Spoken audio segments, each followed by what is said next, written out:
When you open the fridge and there's a Cadence, you're like, that's what we've created. It's $2 luxury. There's nothing in the world that's $2 luxury. That's Ross McKay, second-time founder and the mind behind Cadence, a $2 sports drink built like a luxury brand. After a successful exit from his first company, Daring Foods, he's now moving faster and smarter to redefine what modern hydration looks like. Mo is the brand. It's the packaging. It's the liquid, of course. This little white can is your marketing. The CMO of Coca-Cola said the best form of marketing is the red can. As a seasoned entrepreneur, Ross knows that to compete against the biggest brands in the world, he has to lean on his greatest advantage. Speed is fundamentally the most important trait you have as an early stage founder. Packaging, A or B, A, go, done. I will have, in the space of 5 minutes, made decisions that we will see on shelf in 3 to 6 months. Ross isn't just fast, he's precise. He understands that brand is a superpower. And every decision from the liquid to the can is a marketing opportunity. No founder should care about distribution. I don't care how many stores you're in. I care about how much you turn in store per day, per week, per minute. That is the heartbeat of any consumer business. In this episode, Ross shares what it really takes to build a breakout brand. From moving with relentless speed to crafting a brand so strong it's impossible to ignore. Whether you're a founder, marketer, or just brand obsessed, this one's a masterclass in how to build a brand that leaves a legacy. Let's get into it.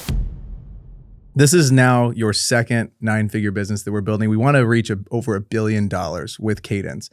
When someone's building their second brand like this, it's not luck. It's something that you've actually already done before. Walking into Cadence, what are you going to change about the first company? Like, what are you taking into the second company? Just like my first company, this one definitely still started with a purpose. Like, I think some great businesses are born out of like what keeps you up at night, scratching an itch, like it's not there in the market, let me fix it. So I would say there's similarity there for Cadence. For me, you know, pretty avid endurance consumer, didn't see the opportunity with electrolytes or, you know, performance supplements. Let me go and fix it myself.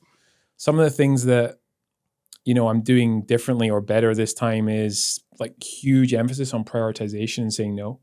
You know, in the beginning of my first business, like every opportunity seems like the right decision and you kind of taking quick opportunities here, there, left. Like for me now, I'm like taking a step back on everything and being like, if this doesn't equate to X or Y, and I have kind of my levels of importance, whether it's brand, equity value, revenue, or other, I'm very, really strict with time allocation.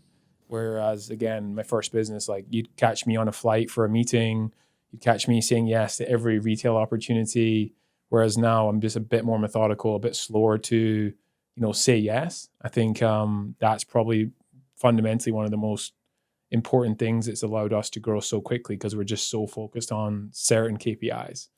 But there's a million other things, but that's probably the number one thing. Saying no is important. Do you have an example of something that you said yes for your first company that you're like, absolutely not, will not do this, don't even ask? So many. I think one would probably be like capital raising. Okay. I think there's a really big difference between need and want. Need is need. Like I need it to survive, and you take opportunities because fundamentally need is need. And then want is want. I'm moving into this business, thankfully, after a successful exit. Therefore, I do everything that I want to do. So aren't forced to take, you know, capital from partners that I am aligned with in terms of mission and patience, etc. And then also in retail.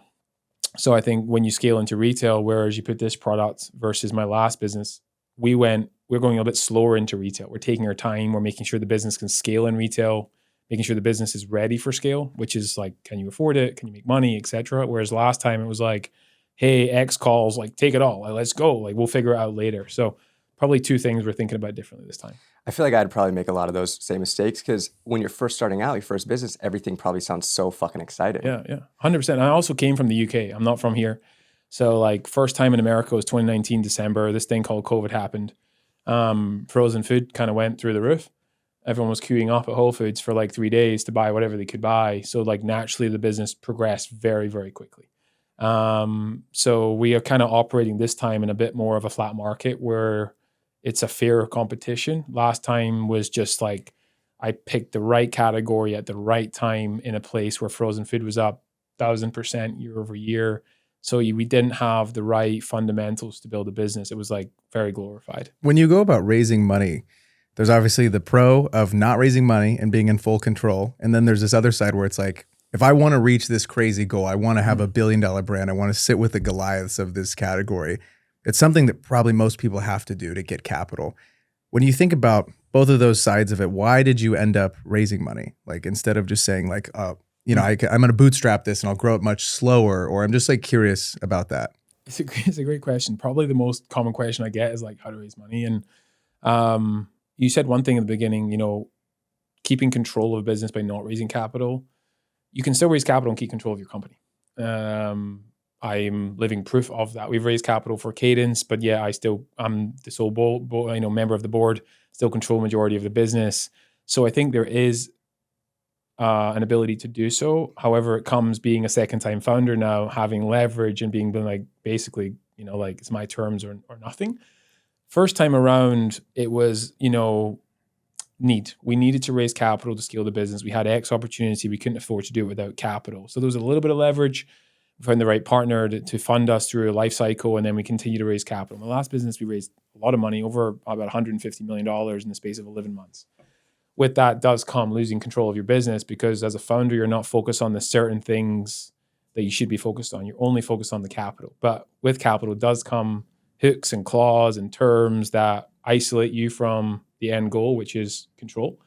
And this time we've decided to do a small amount of financing just through strategic partners. I mean, between me and my co-founder, we funded the business, and then we found people that we really fuck with along the journey and being like, hey, we know we're going to turn this into the next X. We want you to be part of it.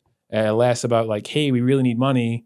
Can you please help us out? It's been like, hey, my sister, like my dad, like your friends, like we'll let you into this because we know we're going to 100X your capital. So slightly different this time. So round two, it's so much easier because you already have the proof. But round one's very difficult to even keep any terms because they're like, it's such a bet on you, correct? Is that what I'm hearing? Yeah, there's little data. You know, you go out and raise money as a first-time founder. You've done $1 million in your last 8 months. So you're like you're 100 grand a month, whatever it is. So there's very little data to show this is going to be a success. And every early stage VC or funder will bet on the person and potentially the team. So they're going to make a bet on like the category, the person. Do they believe you are going to go and take my money, execute on it, and give your life towards the mission? And I think as a founder, you have to be extremely you need to be able to sell the business extremely well. Like that is fundamentally communication, passion, ability to take calls and convince people to join you on the mission is so important. I'm pretty bummed that we didn't get the call before dude, this. After trying it, I'm like, yeah, I'm bought in, dude. Dude, I would have invested. Okay, you bring up an interesting thing that you're so bought in, and when you are raising money, you really have to live and breathe the brand and convince people to give you their money. You're super in the weeds of training and running and the culture of what Cadence stands for.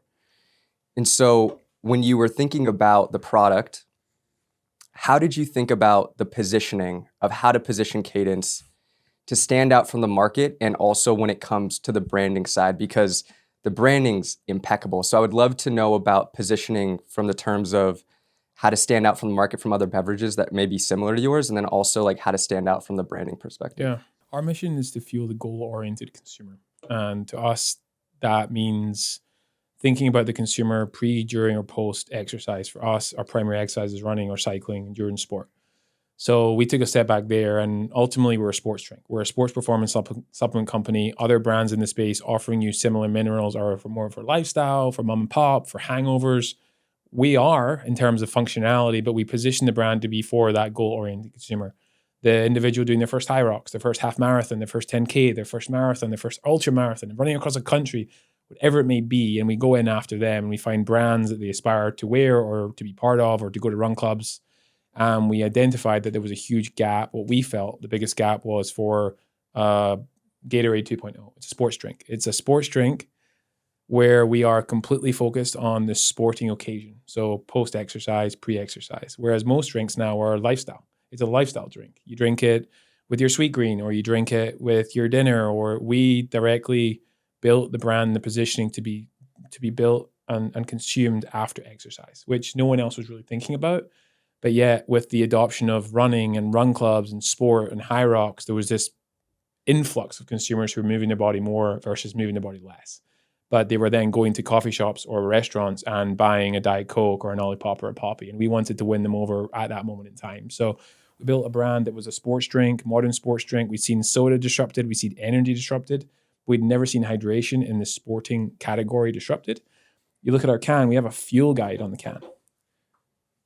when, objective, and key electrolytes. We're literally a fuel guide. There's a menu of when to consume the product. And no one's ever done that before, for example. So that's how we think about the category. That's how we think of the positioning. Branding was sketched on a notepad by myself. I love branding. I love creative. Don't get to spend as much time in it day to day because we have a team executing on it now. But I think the only real moat you have as a CPG business, and you can claim IP, and we have IP, and we formulate everything ourselves, is the brand. It's the community and it's a brand. Community is a buzzword and everyone's talking about it now, but moat is the brand. It's the packaging. It's the liquid, of course. A lot of brands are white labeled. We don't do any white labeling. We don't just pick a product off the shelf and put it in our branded packaging. But for the most part, that is a good solution when you're earlier in business. But this little white can is your marketing. The CMO of Coca-Cola said the best form of marketing is the red can. And we think about that the same. So when we see it, we see tag pictures, everyone's holding it down. It's like a trophy. When in the process does branding come into play? Are you first like, I have this idea for the beverage, let's get the actual product down, then we can figure out branding? Or is it, branding's pretty fucking awesome and like fun to work on? So are you working on those simultaneously? Yeah, like did the deck come first and then the formulation? It's funny to work on like the logo and the tagline, but ultimately, it's a great question. And in the past, I was more like, let's build the brand out and then let's find the formulation and so on. My wife has a business and I always tell her, get your liquid right or get your product right first, because the brand's going to iterate so much when your contract manufacturer tells you cannot do X. So for our argument's sake, we want to do a 0 calorie, 0 sugar hydration drink that's super sporty, and then you go to your manufacturer, like, we can't do that. It needs to have sugar in it. I don't know, give you an example. So therefore the brand's going to change. So they have to work together. You also have to show people things, to get them excited. This is what it's going to look like. And also, we were just talking about this in the car, like momentum. Brand, when you're building a brand, you're looking at logos, it gets you excited, gets that momentum going, gets you thinking about things. So simultaneously for sure. But I will just say is like your first iteration probably and where the brand ends up being are wildly different. So get your product right and the brand should evolve naturally. In the very beginning, did you notice that traction? I mean, I know you're partnered with George on it, and like he has a built-in group from Represent and whatnot. And like, you're doing YouTube now, which is amazing. I really like those vlogs. They're very like long form, just getting to know you and like the voice behind it. What was that like in those early days? Building content? Yeah, no, just like with building momentum around the brand when you put it out to the world. Were you surprised at where it was at? Did it gain traction very quickly? Yeah, I mean, in the beginning, we launched the brand in like a run event in London. Me and George flew out. I think there was like 600 people came through, and like now there's run clubs every day and there's hundreds of people and sometimes less or more. But 100%. I think the thing we were just so excited about is the reaction to the liquid. And I think getting liquid to lips was super important early on. But the momentum and the adoption of the brand over we've been going for about 400 days, has been wild. I mean, I've surpassed where we are as a business, and we will completely blow out the water of my last company in 16 to 18 months. Wow. So I think our partnerships with the likes of Bandit, with the likes of On, last night we sponsored, I think like 1,200 people at a Nike event. And I think our pulse on the key partners in key cities around the States and abroad is really strong. So when we looked at, how we could differentiate, that we just talked about being a sports drink, like taking key partners and fueling them, which is part of our mission, it was really important. So yeah, we've done a great job at that. We have someone internally, Cam K, who's just crushing that. And it's definitely what differentiates us. Hope you're enjoying this episode. Real quick, want to let you know about an awesome free product that we got linked in the description. It's our personal brand Kickstart. What's in it? Okay, we got 5 prompts for you. It's going to help you define your personal brand, get clarity, and start posting content that really resonates with your audience. It'll literally take you less than 10 minutes. And it's been super apparent with all the guests that we've had on our show. They have really strong personal brands, and it's allowed them to scale their businesses. So go check it out. Top link, and let's keep it rolling. How much did you have to put in George, like right off the bat, to just get the thing off the ground, get this in the hands of you guys? I'm just so curious. We started with like 120 grand each. Wow. And does that just get you like one round? That got us like one round, and then we've continued to fund the business. Wow. But we are, that was the start, and then we've continued to evolve it. And instead of going out to outside capital and raising from VCs, because my phone, definitely not, in no ego, but our phones have definitely been going. but I've just been like, yeah, it doesn't make sense for us right now. Like, I'll either do it myself unless you give me really good terms. And like Stephen Bartlett's a good friend of mine. He invested in the company. We've got a great fund out of Paris who have ties to the largest family in Europe. They were invested in the company. We haven't announced it because I think funding news is so glorified. The only thing that really matters is creating a great business.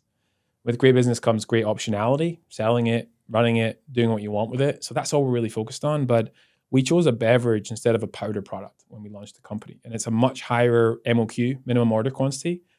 And therefore, if you want to launch a sachet version, the barrier to entry is, so we could string up a sachet brand in 15 minutes. You can launch it with like $5,000, $10,000. Super low barrier to entry. What is that? Like a powdered Like version. a powder. Gotcha. Yeah. Like I don't want to name any brands, put them on, but like salt in a stick. Yes. They are like super low minimums, very cheap to make. And, put a logo, TikTok shop it, and just go for it, hack your way through the world and never build anything great and sustainable and world changing, but maybe make some money. Whereas we wanted to go the hard route, which is essentially beverage. We have other optionality in our portfolio, sachets and gels and bars for the consumer, but our core business is the beverage. And we're a printed can. We make it at a large scale manufacturer. Minimums are at least, we made 5 million cans this month.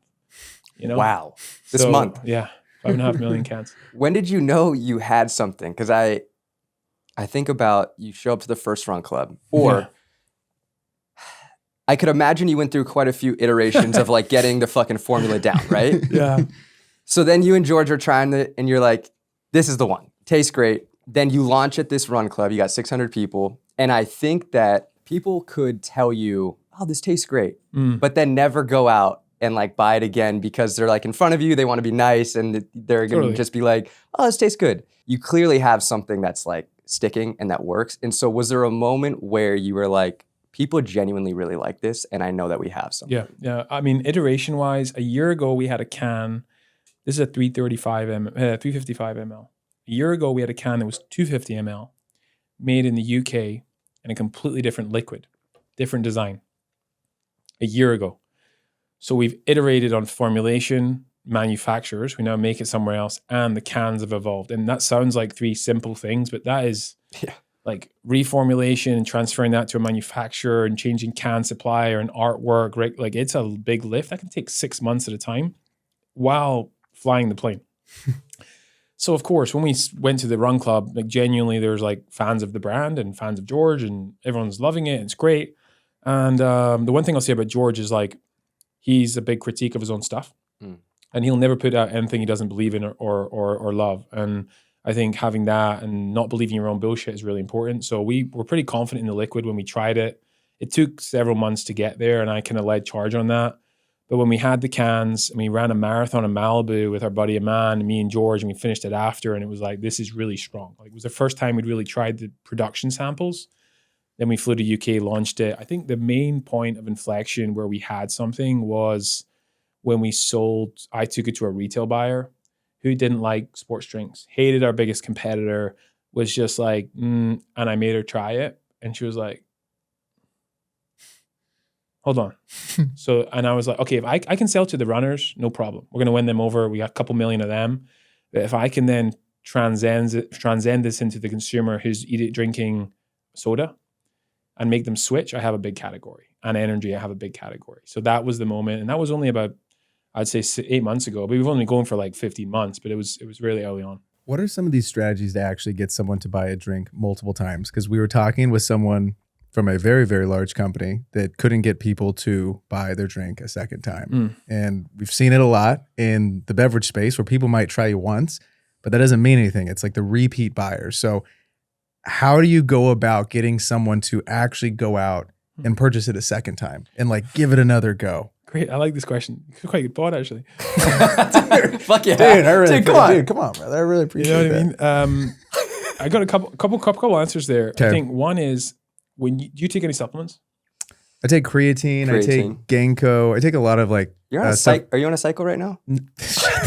But you don't look natty. I like Yeah, dude. No, you're not. Barely fitting in Fuck that off. chair, What are you bro. benching, bro? I like 315. I like pure reps? I like pure encapsulation. Okay. Those guys, and I like the ones from I think like magnesium and stuff like that. I like to listen to like Huberman, and I like the little stack, man. I try that Do stuff. any of those supplements make you feel instantaneously better? No, none of them. You just take them because you believe in the data. I believe in the data, and I believe in That's no, so fair. let me run with this. Okay. Yeah, so fair. So you No, believe in the data and you understand that there's clinical studies or other, and you believe in the thought leaders who are promoting the supplement. correct. When you have a headache and you drink an electrolyte, instantaneously better. It's one of the only minerals in the world that make you feel better.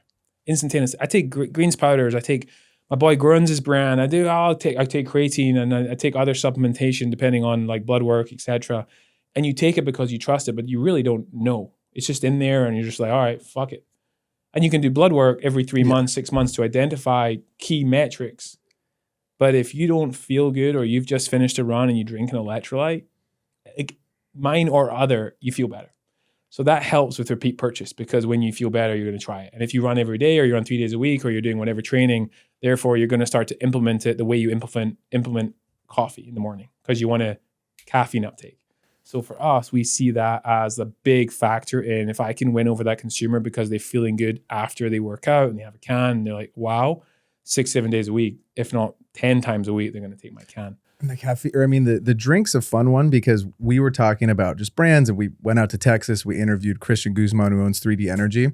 And like my drink of choice in the very morning is yerba mate. I like the orange exuberance drink. I have it every day. Oh. And the people that also have it, we talk in Instagram DM, and it's funny because it's ritualistic. It's your coffee. It's whatever you drink in the morning. Like a drink is very ritualistic. And if you can get someone to really enjoy it, it's like, it's a repeat on Amazon. Like I'm just on the subscribe train. Sweat out, boom. Salt in. That's the thing. Shout out to Christian. Christian's a good homie. Know him well. I also think the branding plays a part into that too. Like you guys have clearly built out story when it comes to Cadence. Like it stands for something. But the brand, like you guys fucking nailed it. And like as I've kind of gotten into the world of running, there's like a certain swag that comes with running. And so it's like the UK swag, bro. You don't get it here. Dude, it fits perfectly. You know what? It's the champagne of electrolytes. That's what like the kind of thing is right now. And thankfully someone else said that, not me. But you know when you go into like you go into someone's house, you go into their bathroom, it's a tiny little studio apartment in Brooklyn, and there's an Aesop candle burning in the bathroom. You're like, yo, I fuck with this guy. Like he's got the riz. This guy he's locked in. Like doesn't matter. Like mattress on the floor, like struggling. I get it, but he's got that Aesop burning in the bathroom. He's got the Aesop. Yeah, his finances are. He's putting priority on the right thing. When you open the fridge and there's a Cadence, you're like, that's what we've created. It's $2 luxury. There's nothing in the world that's $2 luxury. Okay, how do we go about getting this to be $2 and still actually make money? I've done a lot. It's $2.50. Okay, $2.50. I've done a lot of I'm very intrigued by just the beverage space. I might want to get into it one day. And I know how difficult it is with the weight. We talked to a guy who was a huge investor in Liquid Death, and he's made a lot of money in multiple ventures. He was explaining to us how difficult it was because Liquid Death originally started in Europe, and then they were trying to get it to go over to the US, and it was very difficult with shipping and all that good stuff.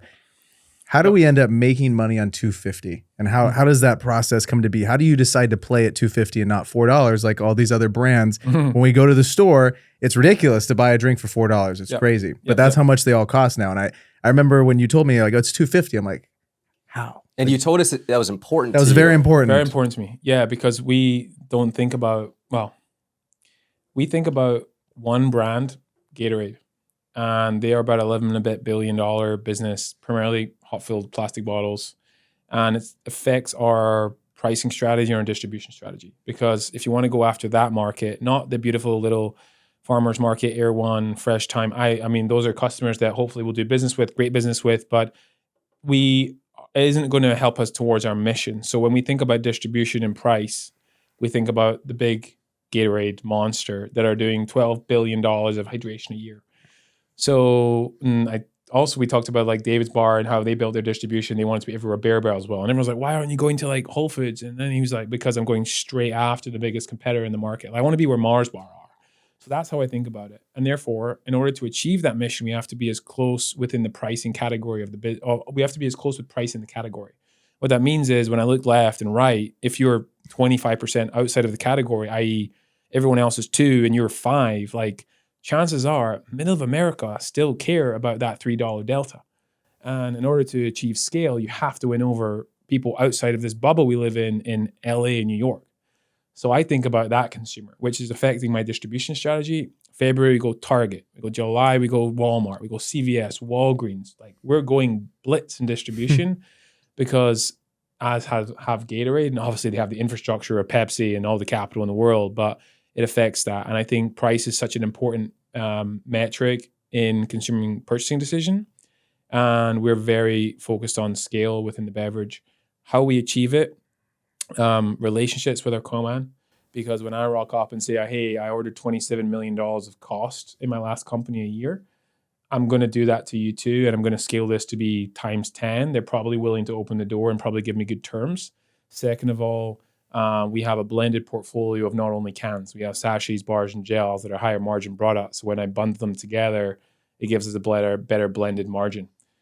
B2B, we ship direct. So we load container loads on a truck and we ship them direct into distribution today, which helps middleman and people touching the product, which therefore eats away at margin. So a combination of strategy, contract manufacturers, and our supply chain have allowed us to price this at $250 and still make great margin. That's so interesting. Does it worry you at all to go into these 6 at once? Like, does that cross your mind at all? I know you've done it once with the big... 100%. Okay. It's very expensive. Mm-hmm. I don't care about distribution, and no founder should care about distribution. I don't care how many stores you're in. I care about how much you turn in store per day, per week, per minute. That's all that matters. It's that is the heartbeat of any consumer business. Units per store per week and dollars per store per week.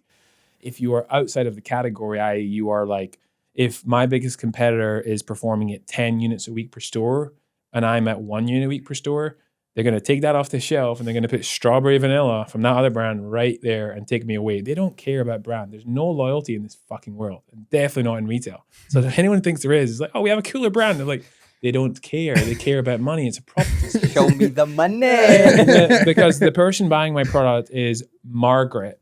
Yeah. Who lives in Minneapolis. And she gets her bonus at Christmas on how well her shelf did. That's it. If I'm bringing her shelf down, just because we have a sick brand, doesn't matter. So she wants to build her portfolio on the shelf of her 50 brands of what's going to sell the most. So you have to just drive traffic. So there's tactics we use and the team we've hired now to help drive tactics, which can be in the store, which stores don't really do anything for you. They give you shelf space. That's all they'll ever do for you. It might help you work on trade, promotional pricing, 2 for $5, little shelf tag, whatever. But everything you do from a brand perspective, from an ads perspective, from a community perspective, from an influencer perspective, to create awareness and then drive that into retail is all you should really care about. And that's what we're focused on now. I want to touch on that, but your guys are growing so fast, and I want to know how you think about speed as a founder. Yeah. It's all you've got. All you got. That's all you got. In the beginning, you're never going to win on capital or resources. You're only going to win on speed. With discipline, of course, it's not frivolous execution, but I am going to win on speed because I made 5 decisions on a phone call outside before I came into this on like packaging, A or B, A, go, done. We'll make go. B, flavor A or B, artwork, go. Like that would take 6 months for my competitor to do. So I will have in the space of 5 minutes made decisions that we will see on shelf in 3-6 months. So I think speed is fundamentally the most important trait you have as an early stage founder. Because you were talking about when you guys were dialing in the formula and the packaging and all that kind of stuff. It's like, it's a 6-month process, potentially even longer. Knowing that, are you like, we got to get this fucking done quicker because speed is my advantage? Yeah, 100%. I was super fortunate at my last company to be gifted a mentor for a short period of time, a gentleman who has an amazing book. It's called Amp It Up. If you're ever an early stage founder and you're looking for like leadership kind of advice, Frank Slutman, he has an amazing book, Amp It Up. And he talks about like just a relentless execution on the mission. And there should be zero light between you and the mission. And as you scale the business and you hire people, don't let those individuals who frankly, and I love my team, will never care as much as you. And what happens is people often see it as a job, and it's your job to make them feel 13 feet tall and change that mentality. But the reality is they can turn off. You cannot as the founder. So sometimes they bring the energy down a notch or two, and then you become, okay, I believe them because he was really successful at his last job and now he works for me and he knows better than me because he's a killer in operations, and she's a sales executor. And what do I know? Because I'm just a founder with a vision. And they say, oh no, we got to do it. And you bring it down. And your job is to be like, nope. When can I get that? 10 days from now. Well, can I get it in 2 days? And then maybe you get it in 4 days, but at least you cut off 6 days. So like as a founder, your only real job in the beginning is to set the vision for the company, finance the company if you need to, yourself or other, and hire the best fucking team in the world. Like that's all you should really focus on. Is it possible as you turn into this behemoth that you're thinking you can be, that the speed stays? Well, or is it inevitably when really, you say behemoth, $100 million is still a rounding error. I'm going with a B. I want to be a valuation or revenue. Rev. I want a rev, baby. I want to be rev. Okay? Absolutely not. I believe it. I believe you can do it. If you had $1 billion in revenue, then there's too many. Is there just so many people? I've never been there. Okay. Honestly, I don't know. Yeah. We'll tap in a year. Yeah, we're gonna give you a call in a year. Yeah. But okay, just as you grow with speed, is it slowly as you've gotten? Of course. 10. Okay, it's slowly. Has to. More cooks in the kitchen. More cooks in the kitchen, and again, like everything within reason. When I say speed, it's not like we're just fucking throwing shit at the wall. Like, let's go. 12 new cans. Ship it. Yeah. But we have stage gates and processes, and we have amazing individuals who like tighten the reins. I call her the glue. Could I get another one of these? Yeah, can we get another one? Have you tried cream soda? I would love to try cream soda. Are you gonna be over? Dude, I'm gonna go. How many of these can you drink? I'm gonna be working 40 a day. You brought up hiring, and so when it comes to hiring, obviously you want to bring on a kick-ass team. But like, what was that first key hire you guys brought on, and what do you look for when you bring on people to the Cadence team? Yeah, we kind of went from like 1 to 10 instead of like 1 to 2 to 2 to 4 to 5 to 7. I was kind of like identifying what I wanted. I brought on a lot of people from my previous company that I wanted to go to war again with, and I just called them up and I was like, hey, I'm doing this again.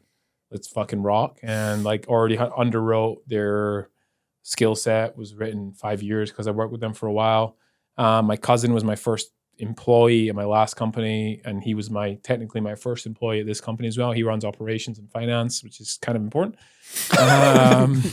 because I'm fucking useless at that. Joking, but I think like personality traits, there's a few that we think about. We don't have like this HR booklet and like values document yet. Like we're just running this thing like kind of from like a bunch of people that really care about the mission and want to do very well in life. Yeah, honestly, we also don't have an HR department. Yeah, like, dude, you want to know the HR, brother? Yeah. Nice to meet you. Yeah, nice to meet you. Brother. I'm the same. I think like the one thing which we care a lot about is like self-starters. Like I think your job as a founder, I said it earlier, is like to make people feel 13 feet tall and give them a sandbox that allows them to feel important in driving impact towards the mission. There's nothing worse. People talk about, okay, what makes you excited about work? And you're fucking lying. Sorry for swearing so much. I'm from Scotland, so it's kind of like please let it rip. It plays here. If you don't care about financial goals, like I don't believe you. If you're like, oh, I'm just kind of focused on the mission, I'm like, well, how are you going to pay your rent? Because it's kind of important. So I truly believe that my job is to put people in a different position in life if they give me the best they got. And like, I'll show you what best you got is, because my pace is so, like, I'm so on it. I can see people when I'm on a call, I'm like, all right, what's your problem? Like, what's the problem you're solving? Let's talk about it. We'll spend 8 hours, screens up. And I'm like, okay, what's next? And I can see their face light up and be like, oh, this is what the pace looks like. Like, this is what it should look like. And I'm like, okay, what's tomorrow? We go 7 a.m., get on the call. Let's go for the next thing. I'm like literally there in front of them working through problems. So I think your job as a founder is also to like show people what greatness looks like. Where does that come from? Oh, Is there something from your childhood that you experienced, or is it just you've always had that like, I'm a fucking go get this shit? Or is there something that like happened as a kid that really brought that drive into you, or you just kind of naturally born with it? I was kind of lazy, honestly. Like, really? Yeah, I played sport. I was very talented at tennis, but like didn't really care. But like I'd be like 6 level up, 5 level up, and like thinking about my dinner, you know. And I played in Spain, I played for my country, and like, but I just didn't really care. And then I was like okay at school. I dropped out of college after like a year, went on my own crazy journey, and like here I am. But I don't know. I honestly don't know. I think I just, similar to you guys, like potentially was exposed to greatness and great people, and understanding there's pattern recognition, and like I need to be like that. I don't need a lot of motivation to get up and run anymore at 4. I don't need a lot of motivation to get up and like work 12-hour days. So I don't know where it's come from. Wasn't some book or some quote. I just think that I have a specific goal in life, and I understand by looking around me that the people who have achieved the goals that I personally have in life have 1 to 3 traits. And one of them is like an obsession around work rate. Like they just work hard. They work at such a level. Whereas like, okay, if you're doing that and you're doing that and you're there, then chances are I probably need to do the same. And then now over the last 5 years, I've instilled that. On the topic of that, because I've been watching a lot of your YouTube stuff, and I've also talked to Cole about this. And it's something I really admire about you, about the way you operate with your family and your daughter. And Cole is like, I love Ross. It can get kind of frustrating because like the only way we'll hang out is if we're going on a fucking run. Yeah. And sometimes he's just fucking doubling the pace the last 2 miles because he needs to make it home because you have a non-negotiable of I'm going to see my daughter wake up every morning. Yeah. As someone who's trying to build a giant fucking company, but you prioritize your family, how do you set those boundaries in your business where you could work 12 to 16 hours a day, but you've set those boundaries for yourself where you have non-negotiables when it comes to your family and your daughter? Yeah, I remember that run a couple of weeks ago with Cole. We're like, we're on Main Street. Were you there? We're on Main Street. And I'm like, bro, we're gonna have to hit some 6-minute miles on the way home. He's like, what are you talking about? I gotta wake up my daughter. Non-negotiable. I wake up my daughter every weekend when she wakes up. I wanted to see her father. Because Monday to Friday, I'm a little bit busier with day job and I travel a lot. Like I'm on a flight tonight, you know, like I won't put her to bed tonight. That's like a big thing for me. But I say it's my goals, not theirs. That's what I say to myself. Like my goal is my time. So if I'm going to do something that is as selfish as running for 4 hours, it better be on my time. So the goals I have outside of business, which are training, for example, then I make sure that they don't need to affect everyone else around me because that's selfish.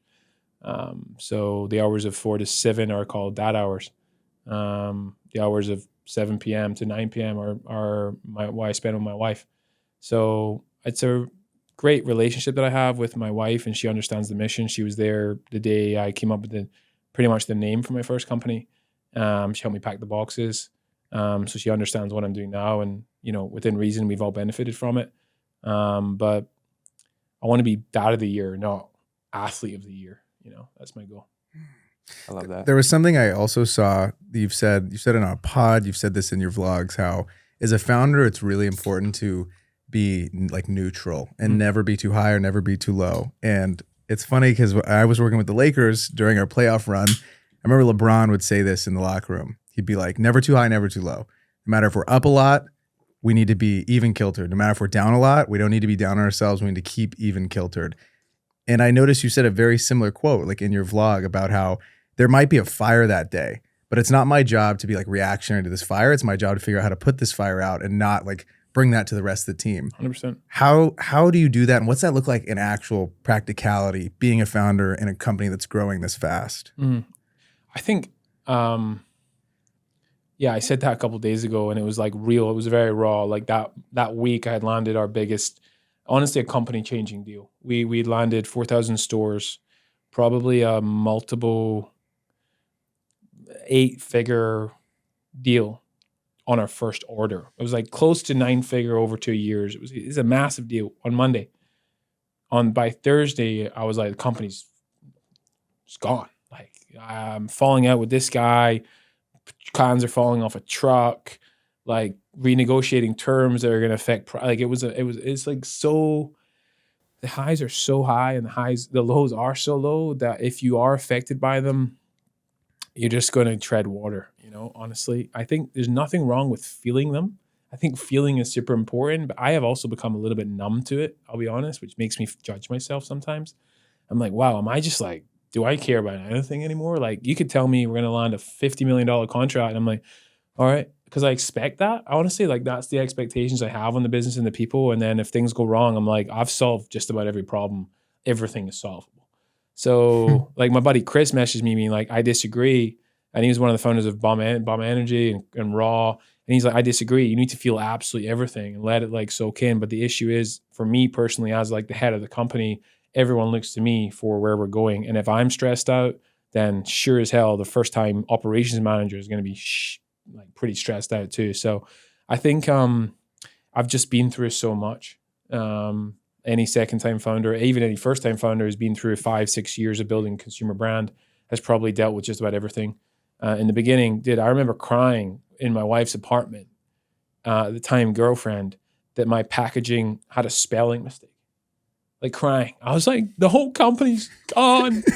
And now it's like, I'll print 5 million cans with a, is there a small line error on your cola? There is. Yeah, there you go. See, right under 0.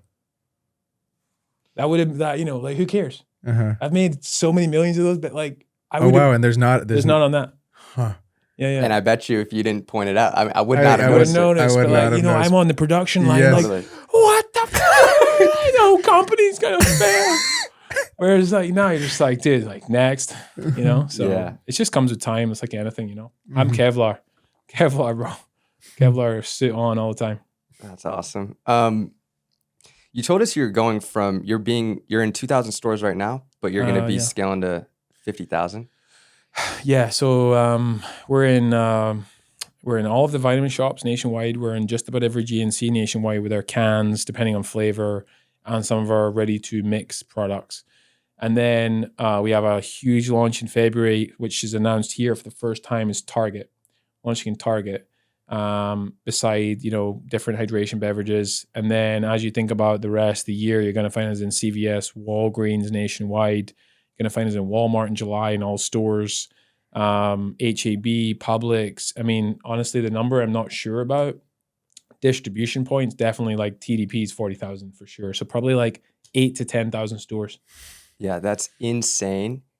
You told us that Cadence is built for scale. The only way you're able to do that kind of distribution is if you're built for scale. So how have you set up Cadence to be a brand that is built for scale? Unit economics is the first thing. So what allows a business to scale is if you can afford it, one of the things. So if everything else is clicking, and we'll talk about that in a second, then X retailer comes along and wants to order 5 million cans. You have to be able to make it for less than you're selling it for. Sounds like a very basic thing, but some people don't get that right. And then you have to factor in all the other costs of doing business with a retailer, promotions, trade, freight, anything else. So we've got that right. We know that if we make it for X, I have the ability with my sales team where they can basically go and say, if this opportunity is right for the brand, and if we feel like we can sell units per store per week, i.e., do we think our shopper is there? Do we think our consumer is going to that location? For example, arguably you could say that my shopper isn't at Walmart. I would disagree because I think my shopper is going to buy hydration there from another brand. The data is showing me that. The buyer's telling me I'm selling $1 billion of liquid IV last 52 weeks. My job now is to say, okay, marketing team, let's make sure we win over that consumer and swap them going from X to Y, because there's already money being spent in that store, just not on me. So I need to bring in a new consumer or convert a customer. And in the life cycle of a brand, you probably want to bring in an incremental customer first. So today, you might not go to Target. But then if I am my first distribution point is in Target and you're an advocate for the brand and it's kind of annoying to order a can on my website, 5-day shipping, kind of expensive, you need to order 12 as a minimum, you're now going to go to Target. So I'm going to bring an incremental customer into the store. If I can multiply that at scale, it's going to add like unit dollars per store per week to the set. And Margaret in Minneapolis is going to be pretty happy with me. And she's going to expand my distribution, add in a new flavor. Boom, next. The other thing is brand. So you have to be able to have the right, and it's kind of a chicken and egg because with distribution comes awareness, right? Because everyone, an end cap in Target, like the end situation where you see these brand displays, get us about 40 to 70 million people walk past it a quarter. Find me a shopper tactical hacker guy on Twitter that can get me 40 to 70 million organic views a month. That's crazy. Max Ching was telling us all about the, when he got into Target, they're like, Max would really like you to be at the end cap. He goes, super excited about that. And they're like, it's going to be an extra 50,000 per store. He's like, more. Yeah, Honestly, more. A fit out for an end cap, if it's done right, could be $500. We're doing 4,000 end caps in July. Wow. It's like $3 million of fit out fees. Wow. Fit out fees. And that's just kind of the price of rice. You're just like, I Just want to play ball. play the game. But it's like I'll factor into like, okay, when you look at the opportunity in a store, I don't know how tactical we want to go into it, but I'm basically saying, okay, buyer, Margaret, what is my competition selling every single week? And she'll give you that data. So I know that this can, if I forecast it, will sell 8 units a week per store, multiplied by 4,000 stores. I have 4 SKUs. There'll be some cannibalization because people are not going to buy all 4. They're going to buy, opt in to buy 1 or 2 maybe. And then I'm going to build a business case for that business. So how much am I going to potentially achieve from a base case and then upside case? If this goes really well and freaking Joe Rogan starts to talk about it, I'm going to have a higher base case, but I build my marketing spend and what I can afford to do based on my base. And I'll do that over, let's say, a 12-month period. So I know the business is going to bring me in $3 million of gross sales based on my wholesale price into distribution. And I'm going to probably spend around 20% trade. I'm going to take that $3 million, spend 20% of that, $600,000 on building the awareness. So all the influencers going into Target and like, come with me as I buy my first hydration brand at Target. And we're going to 5,000 of those, and then we're going to do all sorts of shit. So, yeah. So when you go into, you mentioned a lot of different stores. There's CVS, there's HEB, right? Is there a chance that one of them doesn't do what you think it could do, right? And then what happens with that? Do you lose that relationship if it doesn't sell very well? Do they put you to the bottom, and then slowly you're like, fuck, we didn't make it in this store. We didn't do what we were supposed to do, and now we got to focus on this other one. Like, what is that like? Yeah, 100%. It's definitely has happened to us before. I've lost one account in my last business. We weren't performing right. Looking back at it, my consumer wasn't there. We took the opportunity, but we didn't invest into it, and my customer wasn't there. As I think about Cadence, we're probably taking on a lot of customers. You can probably take on 1 to 2 retailers a year. I don't know what the number is. There'll be someone who's smarter than me who'll tell us.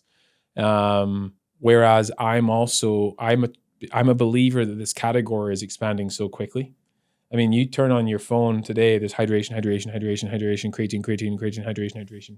And like, I have an early mover advantage with a great liquid, great relationships, and well-funded business where I can kind of feel that I can just go at it and fix it as I build, and that's different. If I'm entering the coconut water market, like chances are it's a little bit harder for me right now. There's brands that are doing tens of millions of dollars a week in categories, Zico, etc., Cult, and you probably have to be more methodical because you're not going to displace a brand that's doing well. There's not really that many hydration carbonated beverages that taste like your favorite soda right now. So we kind of doing something unique, and we have the ability to basically take that business, build a team around it, and make sure we execute. But the point is, yes, it's nervous. It's definitely nervous. So that's where it comes into building the brand and the marketing. Does your pitch change as you go to different retailers, or is it relatively the same? Within reason, 8 out of 10 is the same spiel. Most retailers want to know a little about how you're going to add incrementality to their category. They've got Gatorade willing to pay them to not have you in. Yeah, honestly. Wow. Gatorade's getting nervous. Yeah. We call ourselves a midgie biter. Uh-huh. When you take a little bit off that. Like we're not a shark, right? We're a midgie biter. Mosquito, is that what you call it? Mosquito? Yeah. You're in the room and there's like a fucking mosquito. Like that's what we are, And there's obviously brands that have become sharks, like Olipop and the guys at Poppy, and they've started to become a threat, so they get acquired. We're definitely not a threat to anyone right now, but we have to build. You have to build a strong. You have to build a strong presentation for a retailer. The number one thing that you can do for a retailer to get them excited to bring your product in is data. So if you launch at the local shop, you say, well, we are outselling this brand that you already have in my local shop. Oh, okay, that's pretty cool. And you magnify that now, where I turn around and say, hey, in Vitamin Shop, I'm performing better than most of the major brands in those fridges. The brands that are owned by the big guys, Celsius, etc. So I turned around to the retailers and I say, my Melonberry in GNC is the 3rd best selling out of 40 brands. My citrus and cola in the Vitamin Shop is top 10 out of 50 brands. So then I'm taking that data and I'm turning around to buyer X, Margaret, and I'm saying, you don't have this, you know? And I'm in those stores, they're making all this money. You want some of that too? Okay, we'll bring you in. She doesn't compete with Vitamin Shop. It's not like you're sitting there and be like, I'm going to go to Ralph's or Vitamin Shop. No, They're completely different consumers and they're see. completely different decisions. So you try and add value. And then also the last thing I'll say is you try and give retailers different opportunities, case sizes, flavors, something you don't have that they don't have, etc. So it was very conscious to, I mean, like I can't really think of many Melonberry things I've ever had, honestly. Like can't really think of many things. That's because we're like gelato, not ice cream. Talk to him now. Yeah. Fuck yeah. Luxury. They're luxury. For $2 luxury. Ooh, I like that, man. Yeah, that's how conscious was that? Like it's kind of like a tagline, like we are $2.50. We're Luxury. $2.50 luxury. Yeah. This can feels premium as fuck. Yeah, the yeah. branding's on point. Yeah. I feel expensive right now. Yeah. Expensive. Dude, I'm gonna walk through the airport on Thursday. Yeah. People are gonna be asking, where'd you get that? I might sneak this through TSA. Yeah. They might not even know. I mean, it's meme culture, right? You know the white monster memes? Like you see a guy in a white monster, you know what he is. You're like, you know what? Dude, I used to drink that shit in college. I'll crush a white monster. I got nothing to Dude, go. when I'm in the UK, a white style hits different, Yeah, dude. it's They don't have other stuff. But like I'm obsessed with the consumer. Obsessed. I know what that guy pays for rent. I know what he had for dinner. Like it says so much about you. What you drink. You know, like the guy that drinks the 42 on ice. Or the guy that's drinking the Gorilla Mine. I'm like, whoa, man. But it's true, right? Holy shit, dude. Yeah, the Bang Energy. I'm like, brother, hey, keep it chill, man. Be nice to the guy that's drinking the Bang, dude. But like, jokingly, you know where he trains. You know what his split is. You just know when you see a guy or girl, because we have a really strong female audience, which I think is part of the strategy here.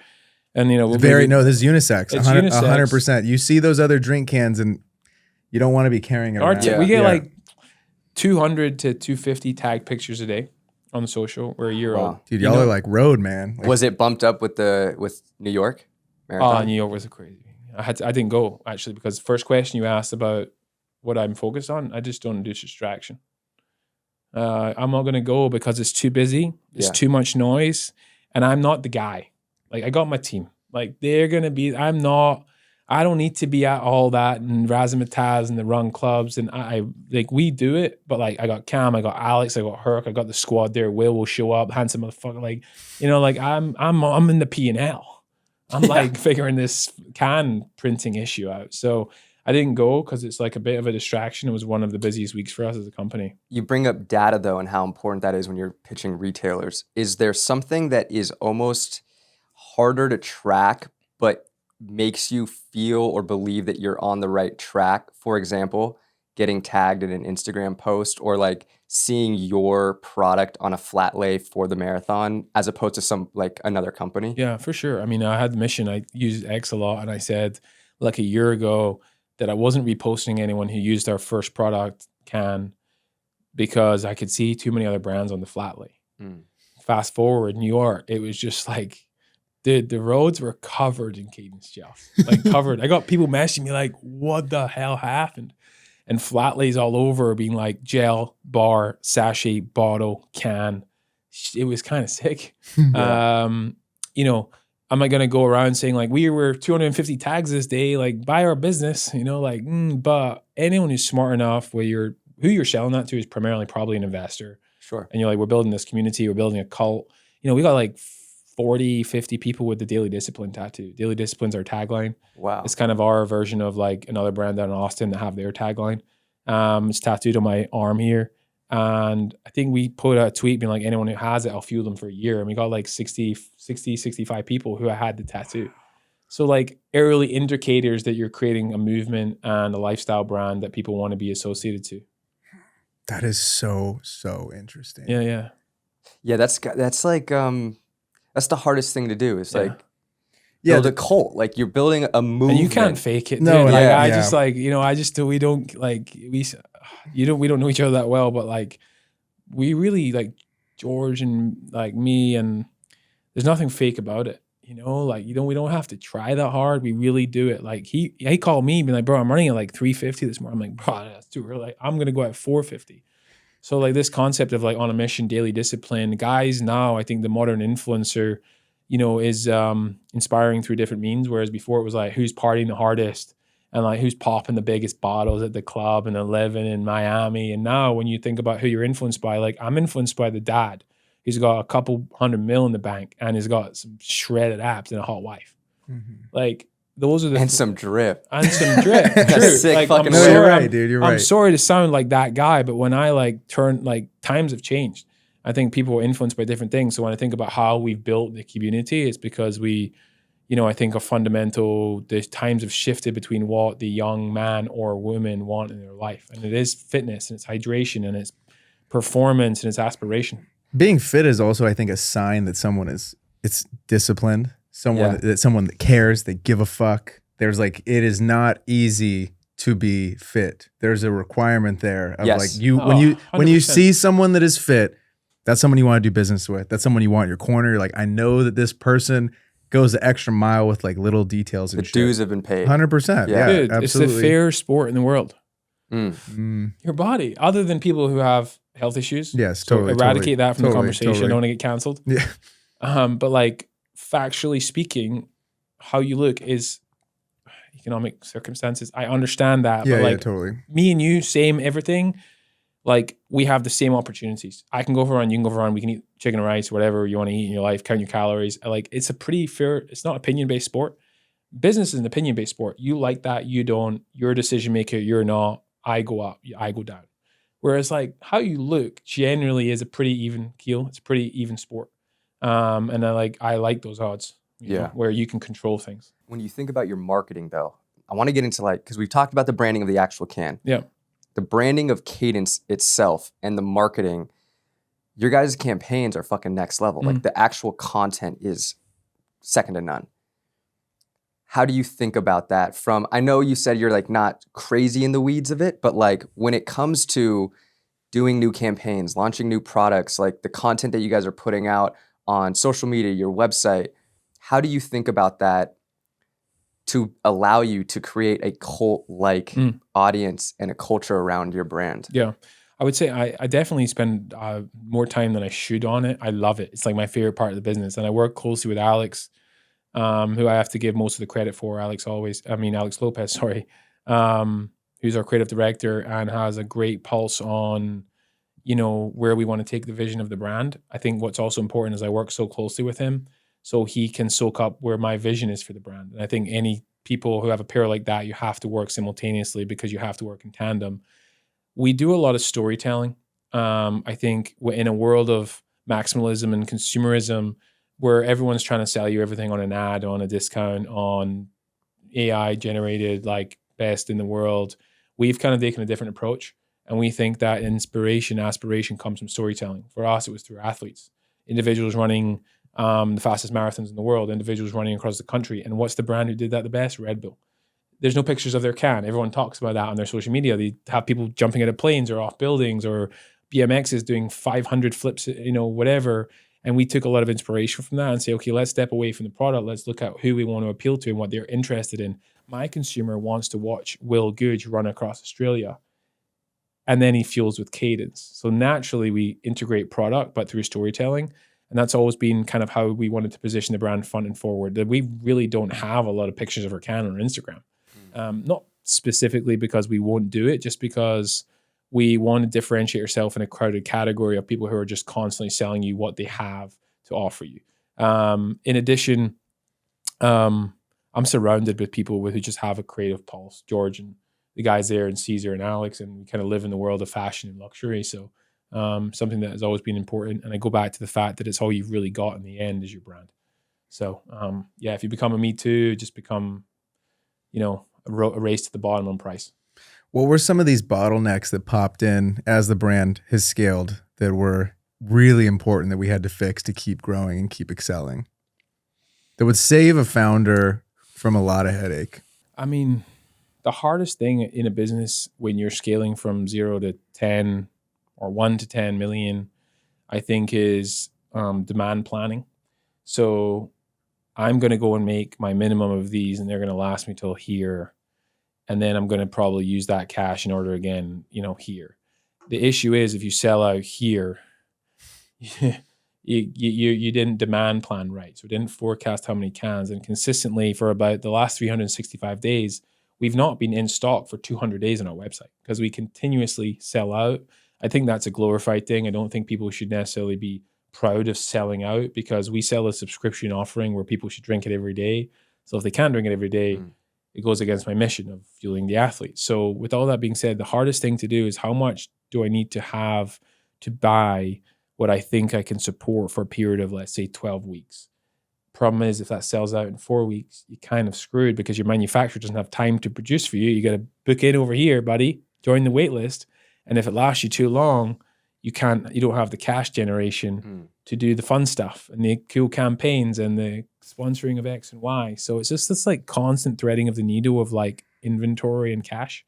And then it's called demand planning. And it's one of the hardest things to do as a business because you go from selling 100 grand a month to $1 million a month to 10 million a month. And like what I always say is companies, we're going to grow 500% this year. First year to second year. Yeah. And do you know anyone that grew 500%? I'm, grow 1%. This guy right here, man. No, but like, I know, speaking, no, not at all. like, it just doesn't happen. Yeah. I hope I get this question later on this week from somebody else. Be like, nah, I actually do, man. let me shoot him a text. Yeah. That's what. But like people and companies don't grow at the same pace. That's insane. Yeah, it's just not. I feel like you'd be happy if you grew 100%. Yeah, you'd be stoked, man. There's a lot of brands right now, they're down 70% on the year. Yeah. Big brands that are down a lot. Dude, Sweet Green and Kava down fucking crazy percentages. I know. Saw that yesterday, man, as a overrated salad bowl. Yeah, I like Sweet, bro. I eat Sweet Green. Sweet Green. Nick Jamit's a very good friend I'm of mine. a bowl guy, man. I love the bowl situation. I love the brand. I think it's one of the best consumer brands. I think Sweet Green have a great product, and I love the team there. I'm biased. Nick's a very good friend of mine. His wife, his whole family are amazing. I think naturally speaking, same as us, like their Gatorade is like Chipotle and McDonald's, like it's hard to sell people at $20. My salad at Sweet Green, by the way, is like $30. I don't know what I put in it, but it's not cheap. Yes. And that's hard to bring mass America. So go back to that question, like the Gatorade for them, like you just rock up to Burger King and get like a $4 meal deal. Even Chipotle's gotten more expensive though. My Chipotle order the other day, I hadn't been to Chipotle in a really long time and I was in a pinch. I'm like, I'll go get a little double. I rate Chipotle. Right? Double chick. I know you like Chipotle. I really prefer now to cook at home. I cook at home most of my. You've been to that hill? I cook at home as well. Have you been to the one Tal Organic? No, the Chipotle or the Chipotle Killer. I need to try it. I've been, there's a spot over in Santa Monica that I really like. That's a beef tallow burger and fries. It's called silly ass name, horrible name. I can't remember it. It's so bad. Palms and Patties. Palms and Patties, yeah. Palms and Patties. I've not been. Fire though. Actually, a really good burger. It's super. I think it's just it's interesting though because the health conscious person going forward, man. I feel like they used to be positioned in a place where it's like $13, $14, maybe $15. Their costs have risen. And like now you're talking about something that's costing like $22 to $26. You're like, this is getting kind of expensive. Exactly. Yeah. And if we're feeling like that in LA, where you're in a bubble where you can go to fucking Air One and spend $35 on a hot plate and be like, if I get Air One under $30, you're like, I won.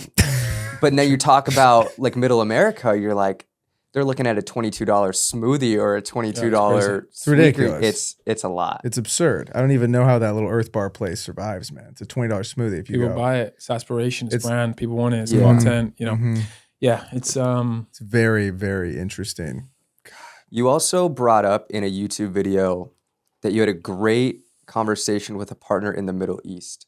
And you said that distributing abroad is like difficult, and it can, if you're partnered with the wrong person, it can hinder the brand because it's like that's your baby. Yeah. And distributing abroad is tough. So what about the deal with the partner in the Middle East like works? And what are you looking for in a partner when you go to distribute abroad?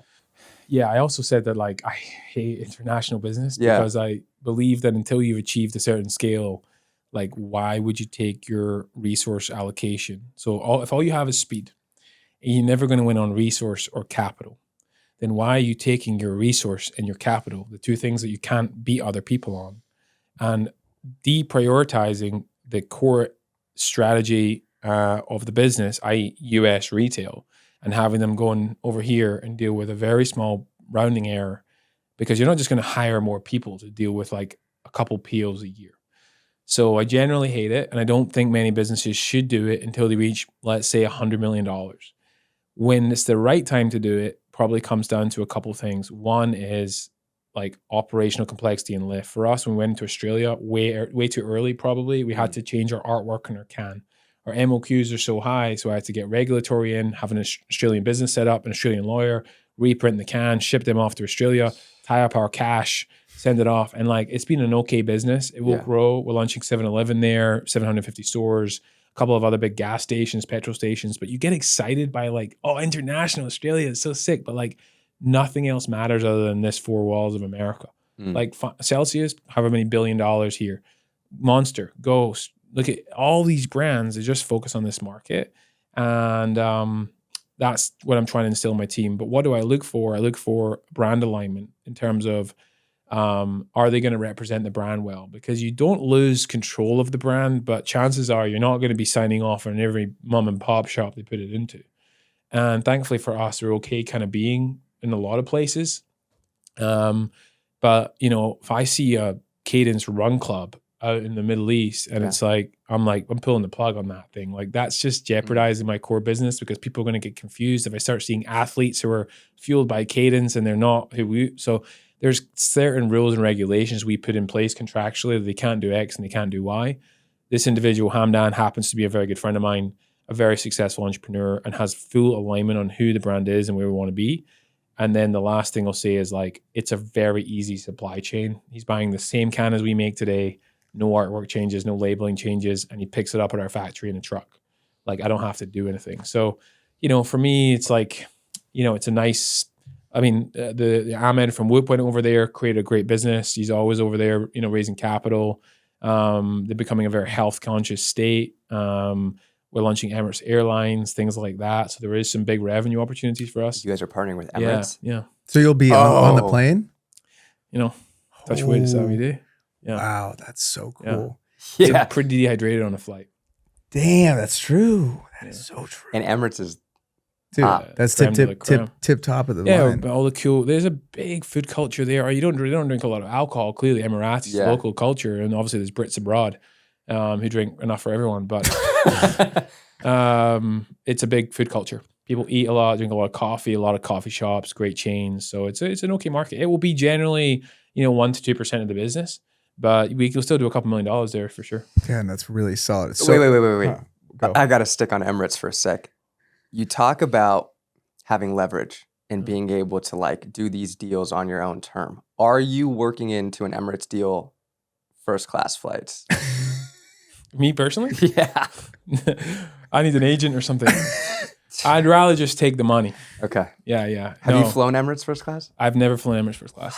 No. That's the goal. Yeah. I actually looked at it. I'm going over to Dubai in December. We're launching in November. So like now, I know George is going out and then Will's out to activate. And I just can't make it work because I'm traveling too much. I'm going to London next week to do some cool stuff. And then I was like, let me take my wife who's been through the ringer with me and my daughter, go for a holiday. I wouldn't choose Dubai naturally. Got other places in the world because we were launching, and I looked at first class flights, and I was like, I need to sell a few more cans first. Or I'm like, I'll do some influencer stuff. Do a poster, man. Come with me on my first class flight to there. I was like, dude, that's I've been vlogging on YouTube. Bro, I'm like, that's probably one of the things I would do it for. But that's no. I've been business class. I've been fortunate enough to do that. But also like a few years ago when flights weren't as expensive, it's like crazy. I'm going to New York tomorrow. I'm like taking a red eye, which is like the worst flight. And I'm like, how much? Yeah. Crazy. God, yeah, those New York flights are expensive. Hong Kong, man, we bought it a little early. We got a good deal. Kong, we got a good deal. I want to go. I want to run Hong Kong in March. Ooh. We were talking. So I ran one marathon in May.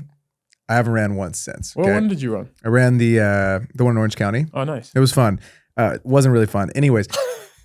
I have a love-hate relationship with running because I wrestled in high school. So we'd run a lot late at night, every single day, like all of high school. Trying to cut weight. Yeah, I was trying to cut. A lot of trauma with a lot of trauma with running. It's like not my love. But we were talking to our buddy, Johnny Hochstetler, J-Hawk, and he's like, we should run New York. And I've been seeing the stories. I was like, that looks like a fun time. And all our friends that live in New York are like, this is the marathon to do. Orange County, I didn't feel any vibe there's no vibe in the city in Orange County, man. We were running through like a local high school. There was no one there for like 2 hours of the run. It's just me and this one dude who we kept going back and forth with passing. That's all you're really running with. There's no like city kind of, I'd see my mom and my girlfriend and my aunt like be like, woo, and that was it, you know? So we kind of want some vibe. Like major merit, like the vibe. I ran London, I ran New York last year, and I was meant to run this year, had a meeting, I had to cancel whatever, but I deferred. And my promise is I'm always going to run New York. That's my city. That's where I met my wife. Like to me, that's really home.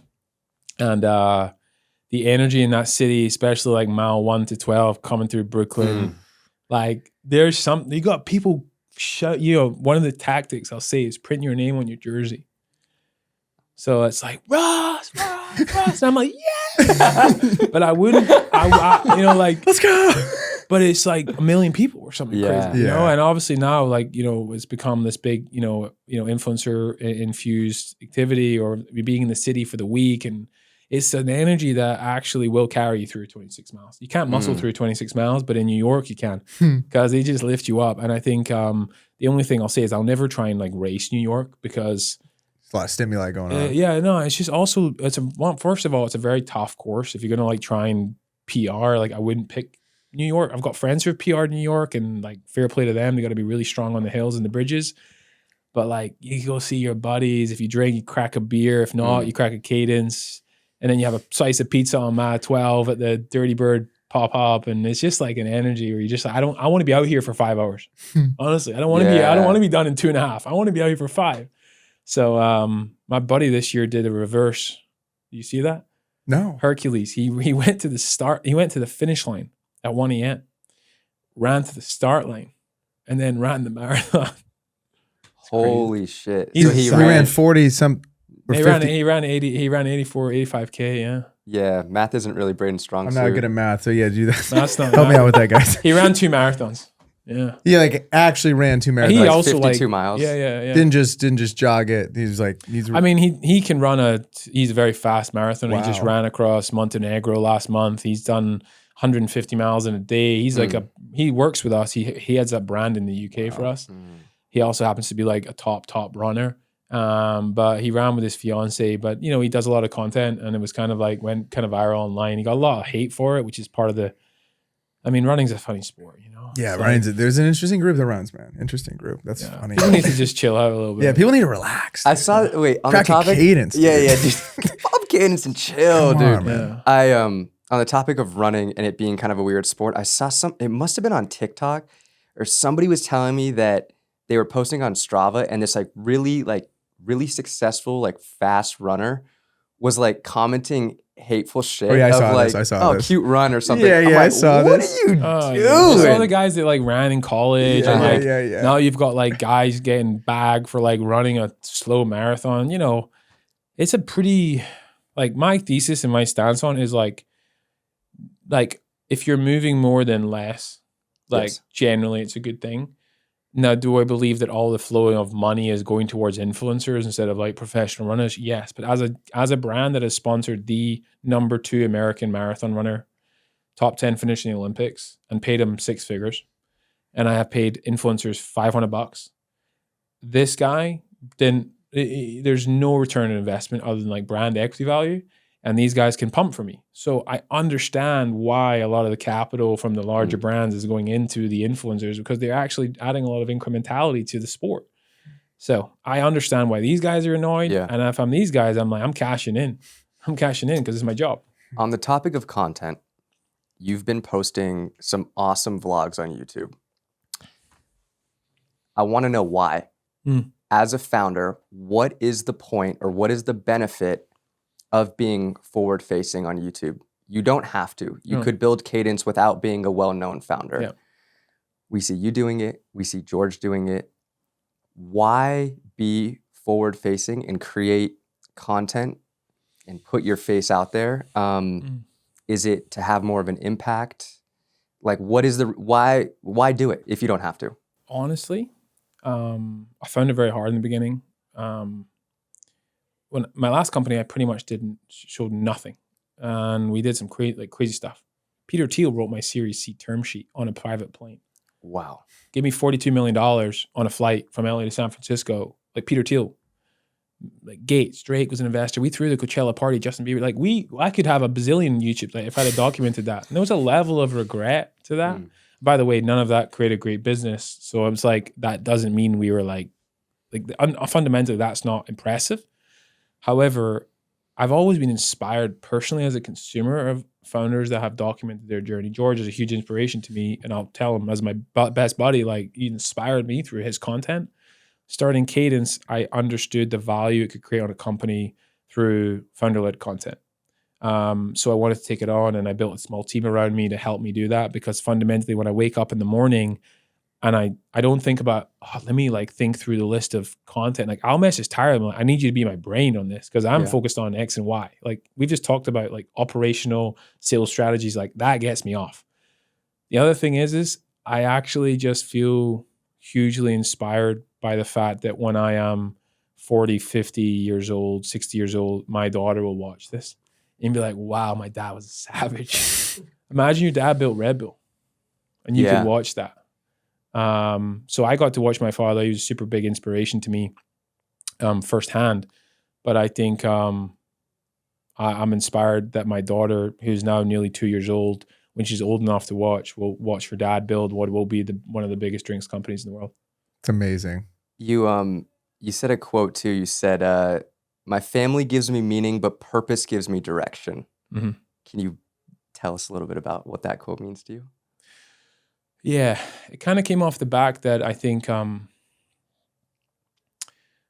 it's a good one. That was an interesting quote. I think, I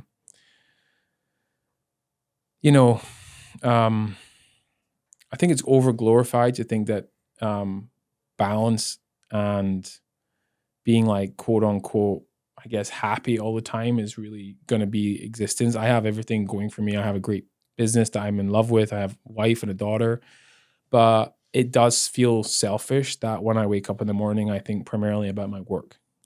Honestly, there's two other living beings in my life that I am fundamentally responsible for to some extent. My wife is a huge factor from my child, my daughter, because she cares for her and she's a full-time mother. But, when I wake up in the morning, I'm straight into the office. I'm working all day. I come home at night. I have my non-negotiables. I take her to the park at 3:30. Non-negotiable, don't call me. Phone is off, and I bath her at night. Like that is the 2 moments in time. But work is just such a big part of my life, and it does it is fundamentally, again, the most important thing for the mission of the family. So I think that it's hard to find the balance, and I'm not balanced, but this is my version of balance. Like 99% work, 1% here, 0.5% here, whatever, the math's not mathing. But to go back to that, it came back from the fact that like, maybe this is okay. Like, maybe this is normal. And I think a lot of people comment and be like, oh, you've got such a good balance, but like, they don't see behind the curtain. I'm not necessarily this perfect guy who's like spending all their time with their family, or I'm in the gym enough or whatever. So yeah, I think that came from the fact that like, it is hard to prioritize other things that could be prioritized when you're so focused on building such a great business. I want to stay on this for just a sec because I just got engaged a few months ago. Thank you. And I've always struggled with like, I know I want a family. I know I want kids for sure. Having a kid or having multiple changes things a lot. Yeah. And as someone who, we're building the podcast, me and Braden both have like big goals for ourselves. And maybe things change like once you do have a kid and your priorities change and everything. But like, I admire you because you are such a like, from what I've seen, an amazing family man, but also like a fucking killer entrepreneur. And I think what I worry about is like, once you do have a kid, it gets harder to do the business shit. Focus on, 100%. You're a selfish guy, and that's okay. Like, I am too. I always wanted kids. I wanted kids. I grew up with 2 sisters, and I've always been inspired by like big families. I didn't have like a lot of like big family cousins and like all that around me, but like I've always wanted that, and I always told myself the same story. Yeah, like you're telling yourself the story. Like I can't have this if I have this, but like, or like I can't have a kid until like so and so is set up. But then like when you get so and so, like Yeah. other problems and other goals exist. Like it's never ending. It's unstoppable, right? It's that big. It's like the unstoppable. When I sell my first company, I'm just gonna. No, you're not, bro. Yeah. I was in the hospital. My wife was 5 centimeters dilated. I signed the term sheet to sell my business. Wow. I was in the laptop in the corner. I'm like, when she comes out, I got you. But until then, like I'm cranking. That's the truth. And that's who I am. But also my wife understood that's who I am. We didn't just like have a baby after a meeting for a week. You know, we're like not in the NBA. So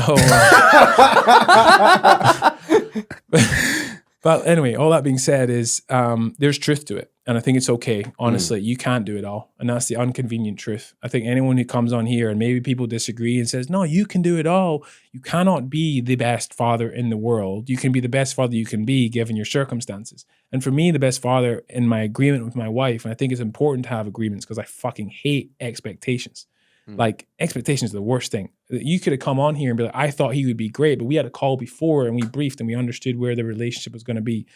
My relationship with my wife is that like, I'm going to do this, you're going to do this, and we are signing up for that. It's a joint business plan, all for the importance of my daughter. What does my daughter need? She needs certain things. We got to pay for, we got to pay for shit. That's the truth. And I think anyone who's like, no, there's perfect balance and all this stuff, it shouldn't be 50-50. My version of 50-50 is different. I don't do half the childcare and she does half the childcare because I don't do 50% of the work and she does 50% of the work. That's the agreement I have with my wife. And she's okay with that and I'm okay with that. So I think to go back to it, when you do decide to have a kid, it's obviously with a partner that you've had a discussion with where you want to be in life, where she wants to be in life. And I do think the inconvenient truth, and it was a podcast Stephen did with this amazing doctor and psychologist, and she talked about like the reality is like generally speaking, the father is less important to the newborn between the ages of 1 to 3.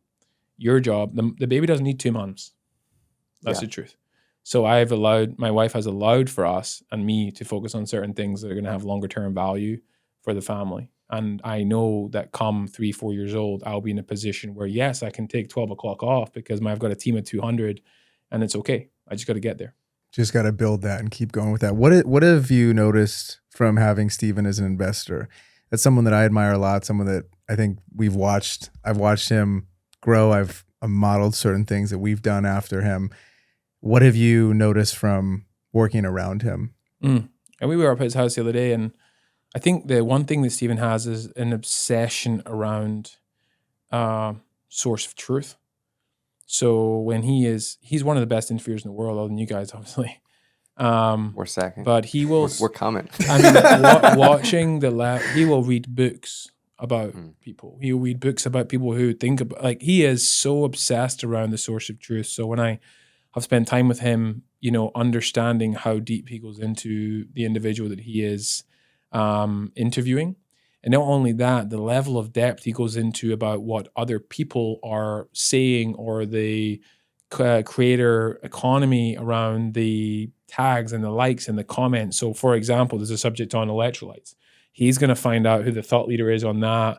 He's so data obsessed. This guy is not opinion based at all. He's so data obsessed, and just being able to see how his mind thinks about the obsession over that source is amazing. And the level of depth he goes into the work he does and the team he has around him. I mean, you go up to his house, there's teams of armies working on mini projects and sprints. It's like, it's really impressive. He's a super impressive guy. And the other thing I'll say is he gives you his time.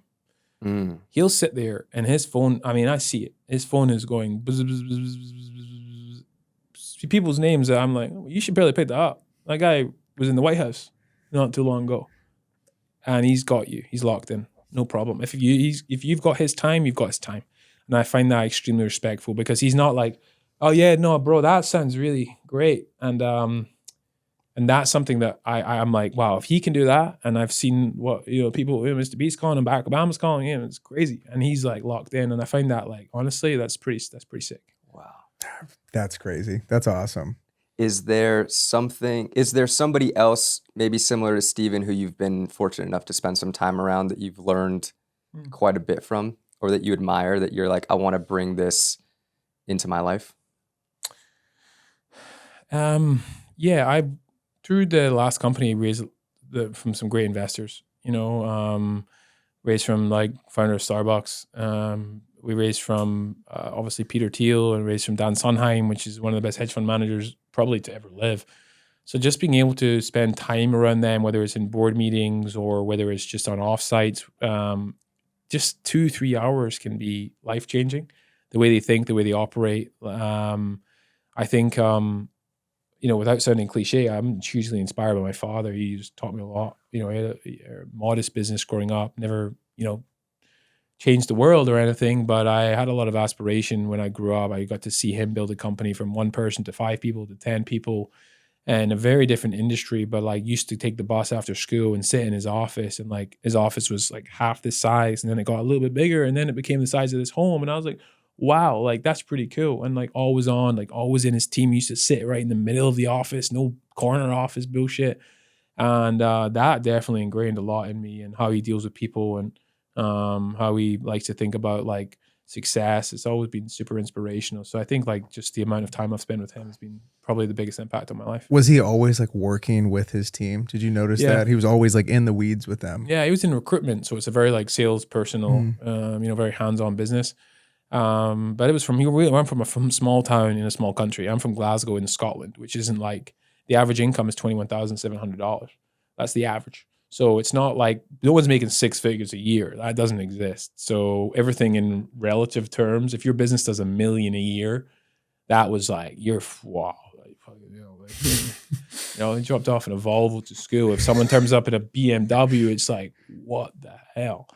So that's just, I want to just share that light. But what didn't change is like how he handled people, and how he what he looked for when he was hiring, and the level. It's just like that's instilled in me for sure. I also played sports, so like coaches that I've had in my life have definitely shaped my opinion on like working hard and all that stuff. But it's huge amount of pattern recognition in this game, honestly. And I think just surrounding yourself with the right people is definitely the best thing to do.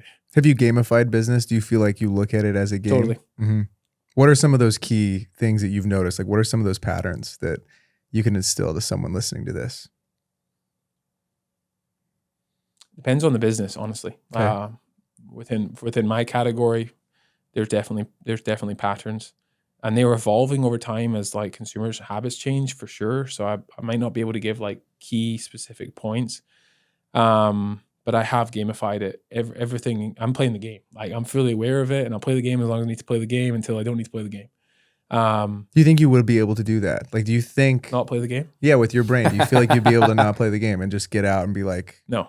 Yeah, you don't think so? I don't think I could either. No, definitely not. I mean, I would like to not be a CEO forever. Yeah, to be honest with you.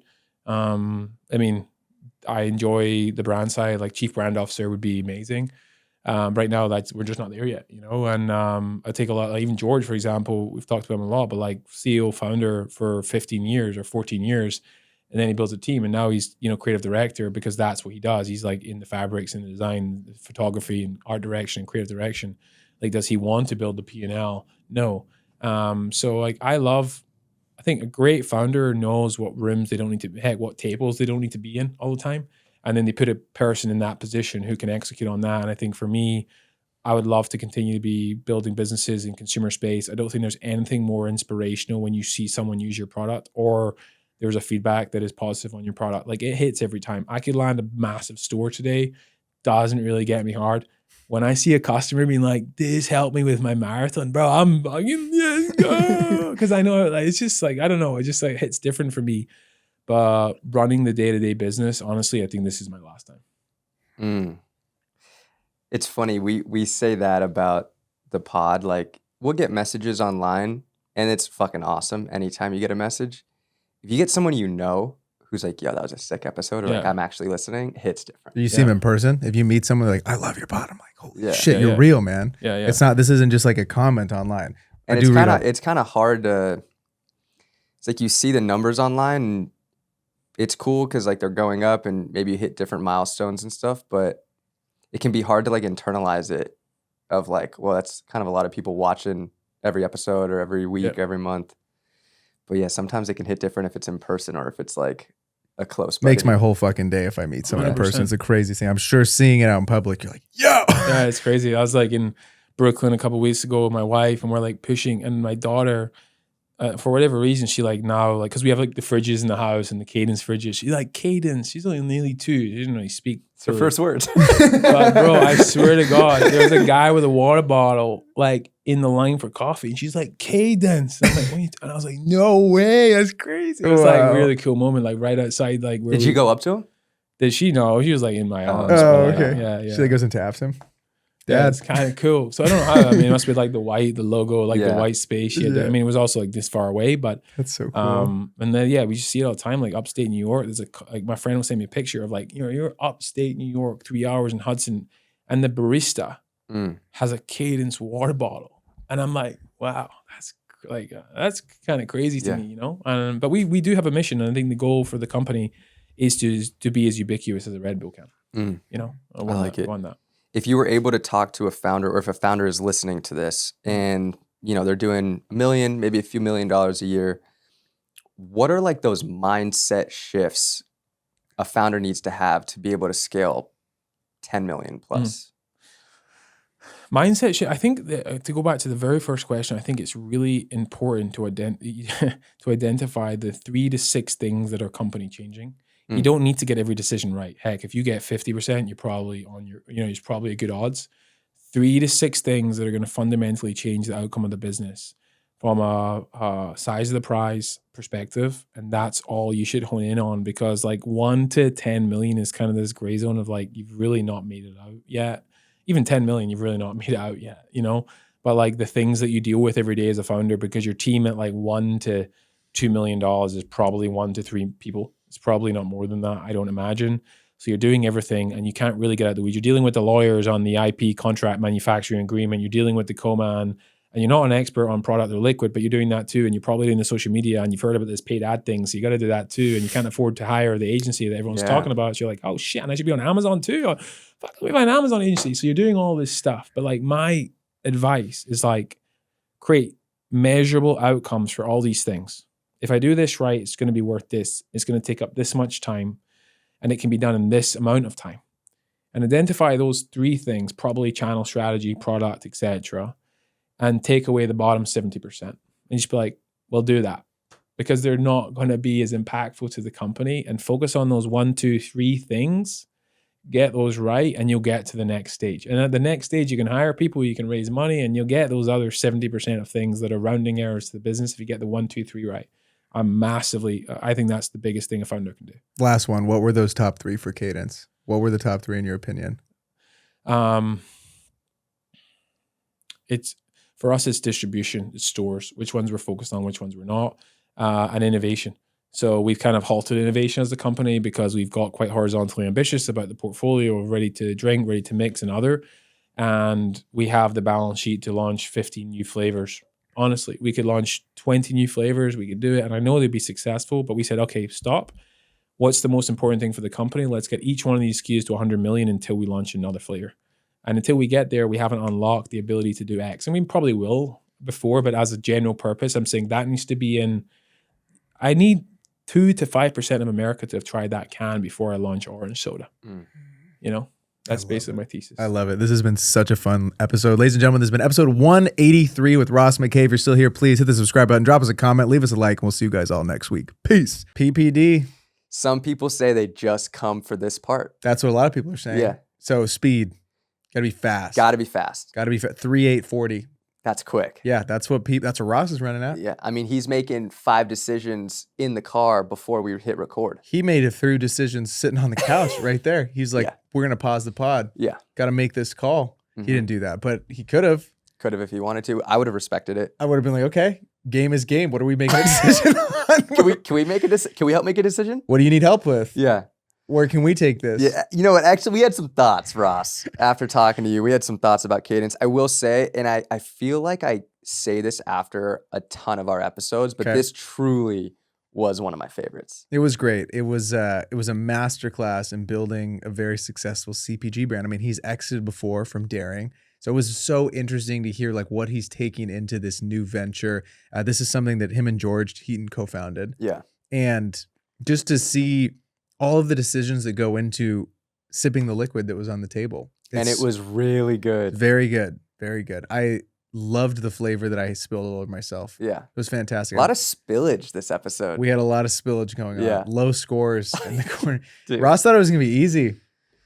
Yeah, you know what's also interesting is he made it seem like he kind of got lucky with daring foods in a way. Like with right time. Like COVID hit, it was frozen food. Mhm. It just so happened that it took off, but I don't think he gives himself enough credit. Like he's smart, dude. So he's so smart. He's so dialed on just the details that go into this stuff. It's not just like, oh, is a liquid good? It's like the world. It's the world that he's building. It's the YouTube channel. And I want to say too, this is really interesting. I just found him through like Cadence through YouTube. That's how I got exposed to the brand. And I think it shows the importance of founder-led content, how important YouTube is, and it's why after our trip to Hong Kong, like we started a second YouTube channel. Yeah. Specifically for the case that if you just come to the show and hang out with us here, you only get the PPD to really get to know us. I know. You only get the PPD. I mean, I don't want to take away from this time. I want to add more to this time. Yeah, and it's so funny because after the episode, my wheels were turning. And I'm like, I gotta make something. I want an exit. Gotta build. You know? Gotta build something.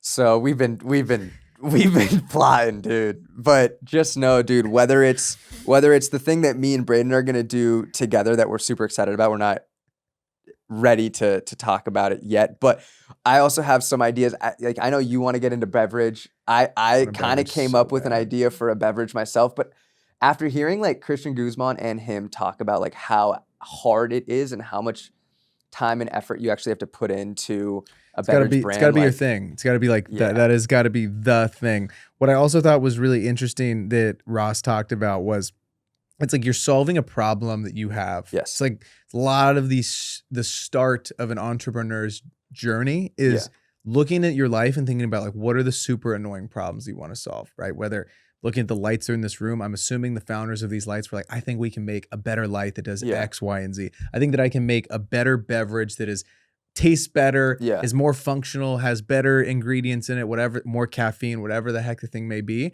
So many of you listening to this right now, you probably have an idea that bothers you. There's something out there in your life, whether it be a shoe on your feet, pants, shirt, a software that you think can make your life easier. Lean into those things, and I bet you might, one of the biggest companies in the world might be listening to this right now. I mean, you think about all the most successful, biggest brands, they all solve a problem. And I think like we all dream about making this like massive company, and you're like, okay, what's the fucking idea? And it doesn't come from you sitting down and being like, I'm going to right now think of $1 billion brand idea. It's going to come one day and be like, this doesn't exist out there. He said the hydration beverage or the performance, like Cadence didn't exist and he needed it. It was like he was trying to find it and he was trying to fuel himself after these workouts. It didn't exist, so he went out to go make it. Like with no sugar. Yeah, that doesn't happen if he's just like, like if he's not in the culture of working out and running, like he doesn't come up with the idea for Cadence. Without a doubt. I thought something that was also really interesting, he talked about like getting outside of his bubble and like making a product that's not just for Los Angeles or New York City. Ross is not just thinking about a product that would land here. It's like, what could the entire US consume and what would they enjoy and what's a price point that could stick? It's not going to be probably like that $4 price point that we're so used to seeing in these convenience stores out here, which is ridiculous.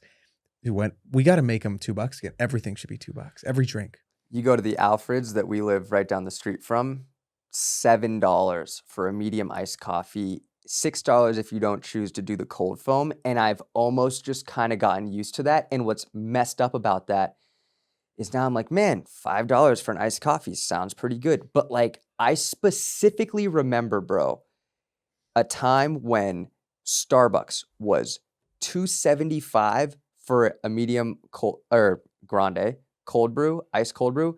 And then I remember the day I went and it went up to $3.25. And I remember that because I was like, oh my God, it's no longer $2, it's in the $3s.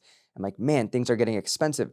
and then something happened with minimum wage, and then Starbucks, I went again, and it was like $5 for an iced coffee. And I'm like, dude, what are we doing? So expensive. You've lived through so many moments in history. I like know, that. dude. I'm so old, dude. It's crazy. I feel like a dinosaur. But things are getting expensive, and you kind of get used to it because you live in LA, and it just kind of becomes the norm. And like, you think about that is just so not the case. It's outrageous is what it is. And I think something interesting too, if you looked at like all of the cans, take out something interesting. If you look at all of the cans on a wall and you stick his beverage on, Sexy. it's beautiful. Yeah. Feels good in the hand. It's pretty. It's a pretty can. Very photogenic. Yeah. It stands out, and it's a marketing tool itself. You see it, like we talked about it on the flat lays of people going to do their marathons. It's like that's now part. It's the watch, the shoes, the socks, and then boom, it's the gels and the drink. Yeah. Oh, I loved this. We didn't even put this in the PPD. Talking about the price point of the can and being able to have more products in your ecosystem, because you have these different you have like Target or something is not just buying that can. Mm-hmm. You're also getting the gels or the salt, you know what I'm talking about? Those little pouches things. You're able to make more on those than you are on the beverage because the weight and all that stuff. So it's interesting to have like different product SKUs in your arsenal to where when you're going to those stores, you can, in theory, you can make less on your actual can. You're making it back on the revenue that you're getting from like the pouches or from the gels, because it's so much cheaper to make those. And like he was telling us about that. So that's a really interesting strategy where a lot of brands are just like, oh, it's just the canned beverage. They're not going into these other different items. And so, you know, you can afford to potentially make a little bit less on the price of said can because you're going to get it back on another product that's going to be in the same vicinity or in that same ecosystem for your brand. But the can is the main thing For sure, yes. around the brand. Definitely, yeah. That's what people know it as. And you start with one and then you build out. Because he probably, when he was thinking about Cadence as a brand, he was probably having all these ideas of like, oh, we could make this and this and this. But he's like, let's just start with the can, and then as we get the liquid down and we start having traction, we can introduce other things and other flavors as well. You think Ross goes to bed at like 8 p.m.? He's getting up at like 4:30, man. Respect. I thought what he said was very interesting. He's like, if I want to train and go on a 4-hour run, he's like, it has to be on my time.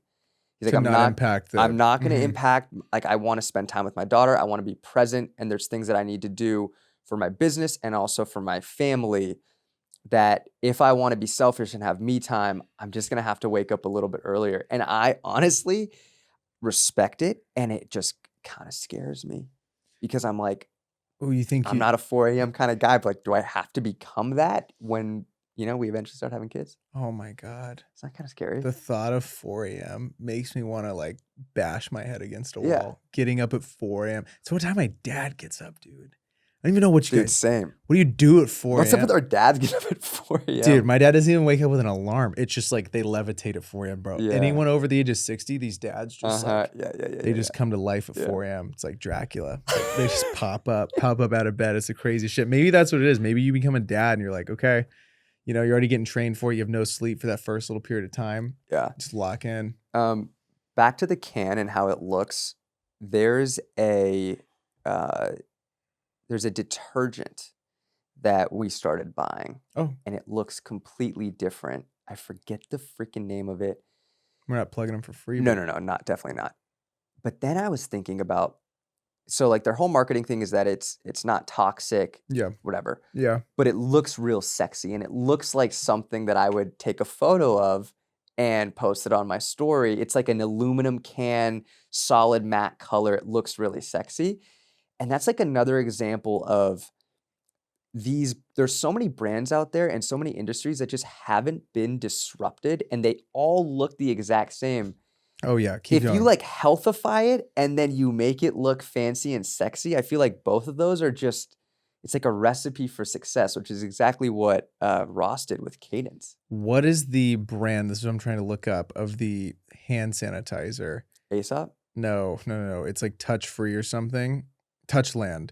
Okay. How much did Touchland sell for? Okay. On the topic of what you were just saying, this hand sanitizer brand, if it was always Purell, like since I was like a young kid, right? It was like Purell, and then maybe Bath and Body Works had some like hand sanitizers, but really it was Purell, right? You looked at all of the different sanitizers, the same couple brands. Touchland came out with like, oh, this is like kind of a cuter little thing. And it's like it looks a little bit more premium. You know what I'm talking about? I literally have it in my bag. Do you have a photo of it? Yeah, you just pulled it up. I do just pulled it up. It's those ones. Oh yes, yeah. Okay, they sold for $880 million this year. Wow. It's just hand sanitizer. There's really nothing different. They changed the packaging of it. They changed the look and feel of it. That's another thing that from everyone that we've talked to on the show, that's a very successful entrepreneur. Many of them really like Ross reinvented what he wanted out of like the beverage space, but it's still a drink. It's not like it's sure. You know what I'm saying? It's still a drink, right? It's a beverage.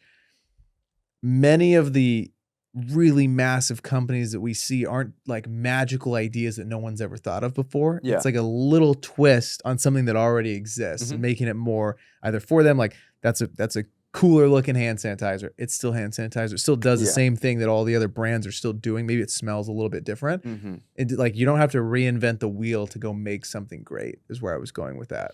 100%. And he talked about he's kind of going after Gatorade, right? Yeah, or like Red Bull. Yeah. He wants to make something that big. And right now you look at Cadence and they're doing very well, but it's like a drop in the bucket in comparison to what the Goliath of Gatorade is doing. I have no doubt in my mind that he will get to that like $1 billion plus marker. But I think there's like so much opportunity out there, and so much of like a little part of that pie is still so much money. And so just because one person is doing it or there's one brand out there doesn't mean that you can't go out there and do something similar, change things up, change up the branding and your positioning slightly, and like still have major success. 2026, I think, or 2025 has shown, especially in like women's fashion, the huge players, the Lulus, the Aloes. You had all the littler brands taking market share. Those littler brands were coming in and taking 10 million here, 10 million here, $50 million here, $100 million here. We see them on our street, bro. They pop up. Those legging brands, they pop up. They can compete. It's no longer just like you're having to have, if it's not the biggest and the best thing. Like consumers are spreading out. It's no longer like, I only buy said brand. And I also think, what do you think? What's your thoughts on that? Do you only buy are you loyal to any direct brand? I literally bought, for example, I drink yerba mate every day. I could totally be persuaded to buy a different drink because of a healthier provision. And I got the new Liquid Death drink. It's just to try it out, just to see if it's legit, if it tastes good. I'll tell you guys if I think it's trash or not. I think that we're seeing a major shift in, like, obviously creator-led businesses are becoming, and like forward-facing founders, it's becoming like a real thing. I think that like the opportunity didn't really exist 20 years ago. Like social media has made it to where anyone can build a brand and create a story around a product and really market it and like actually go up against these like major brands. I bet you, for example, his co-founder George Heaton made 247 athletic wear. I'm more tempted to go buy running shorts and a top from 247 because I resonate with that more so than like this giant Nike thing. It almost am like I resonate more with George Heaton and Ross McKay than I do with LeBron. You know what I'm saying? So like I would rather go like no, seriously. No, I know. I just wasn't expecting you to say LeBron. I thought you were gonna say like Phil Knight at first. No, okay, sure. You just dropped yeah. LeBron. Like they're athletes. No, I know. I feel like, I kind of like do have some reservation. Yeah, okay. We worked for the same company. Yeah, I get it. We were coworkers. You guys did completely different things. We both impacted the court. So the bottom line. So different, dude.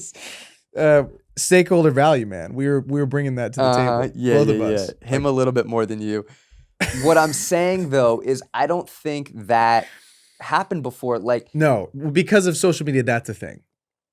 I don't know if Ross could have built Cadence 20 years ago, because the distribution of content, distribution of getting the drink in, in stores is one thing, but getting the message and building the brand and creating a movement, it's not possible like it is today. Without the thing in our hand. And so that's why I think that you are going to see a lot more of these brands start popping up and taking real market share from these big companies, because I think the big companies still are thinking these are just these little brands, and we've been crushing it for the past couple of decades. I think if anything, the end of this year and the reports from the publicly traded brands that have come out has shown that they need to be wary of what the littler brands are doing. Would you agree though? Would you say that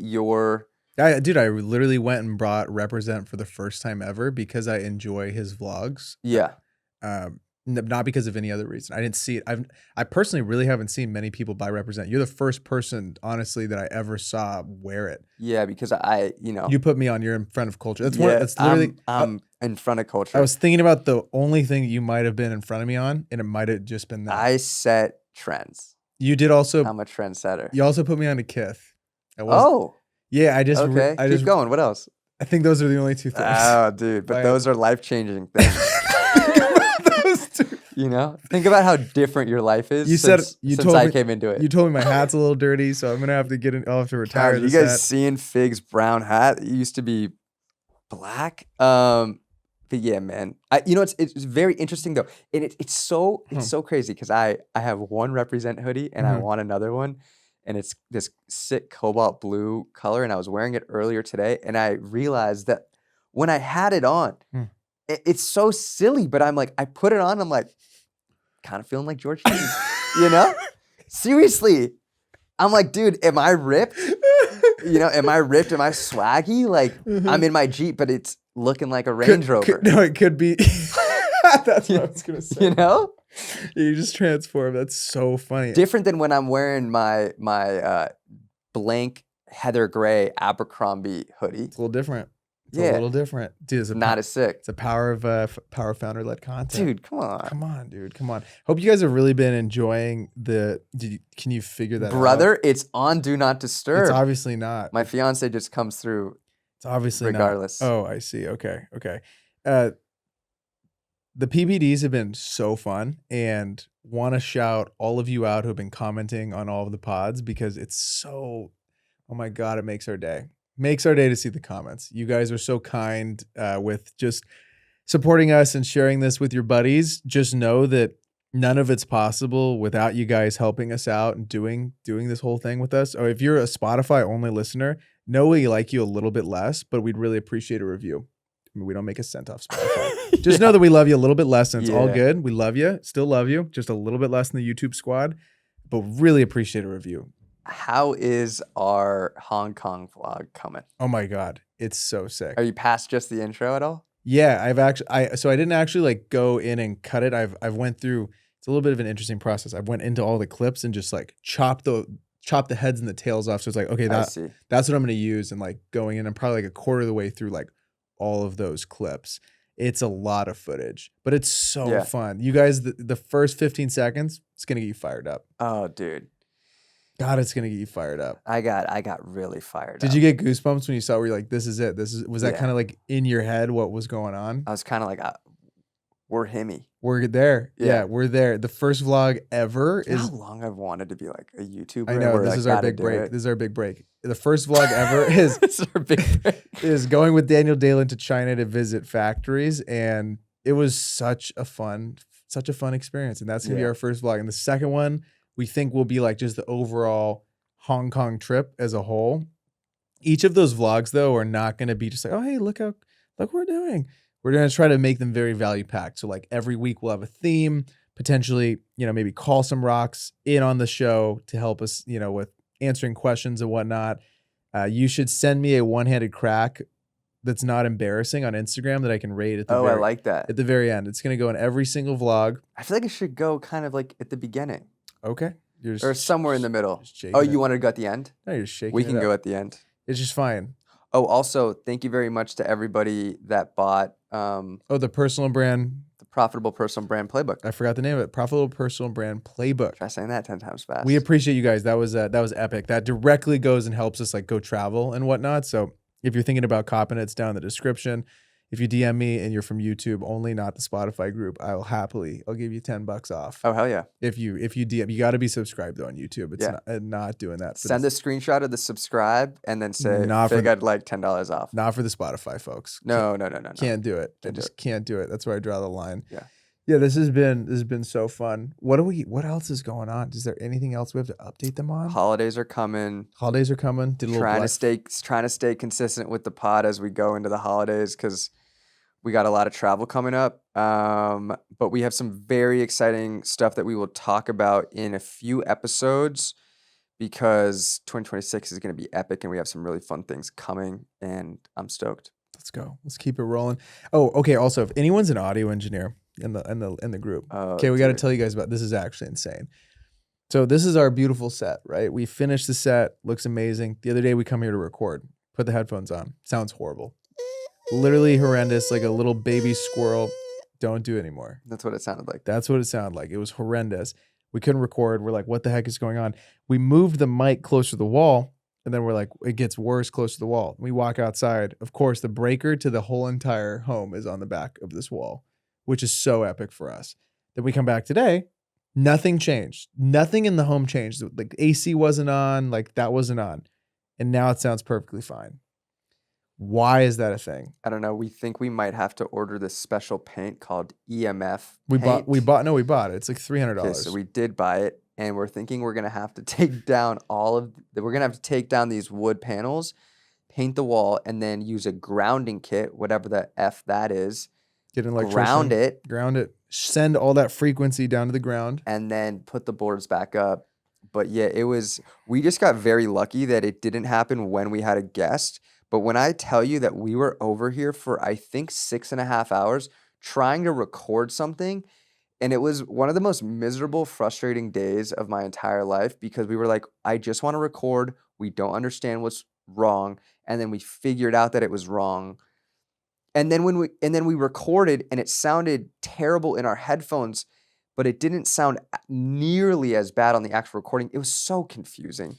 Yeah, let us know though if you're a podcast rock and you can help us out with that. I have no idea. Super fun episode though, Ross McKay, ladies and gentlemen. Please hit the subscribe button, drop us a comment, go to 505 Studios and be the 67th subscriber, and we'll see you guys all next week. Peace.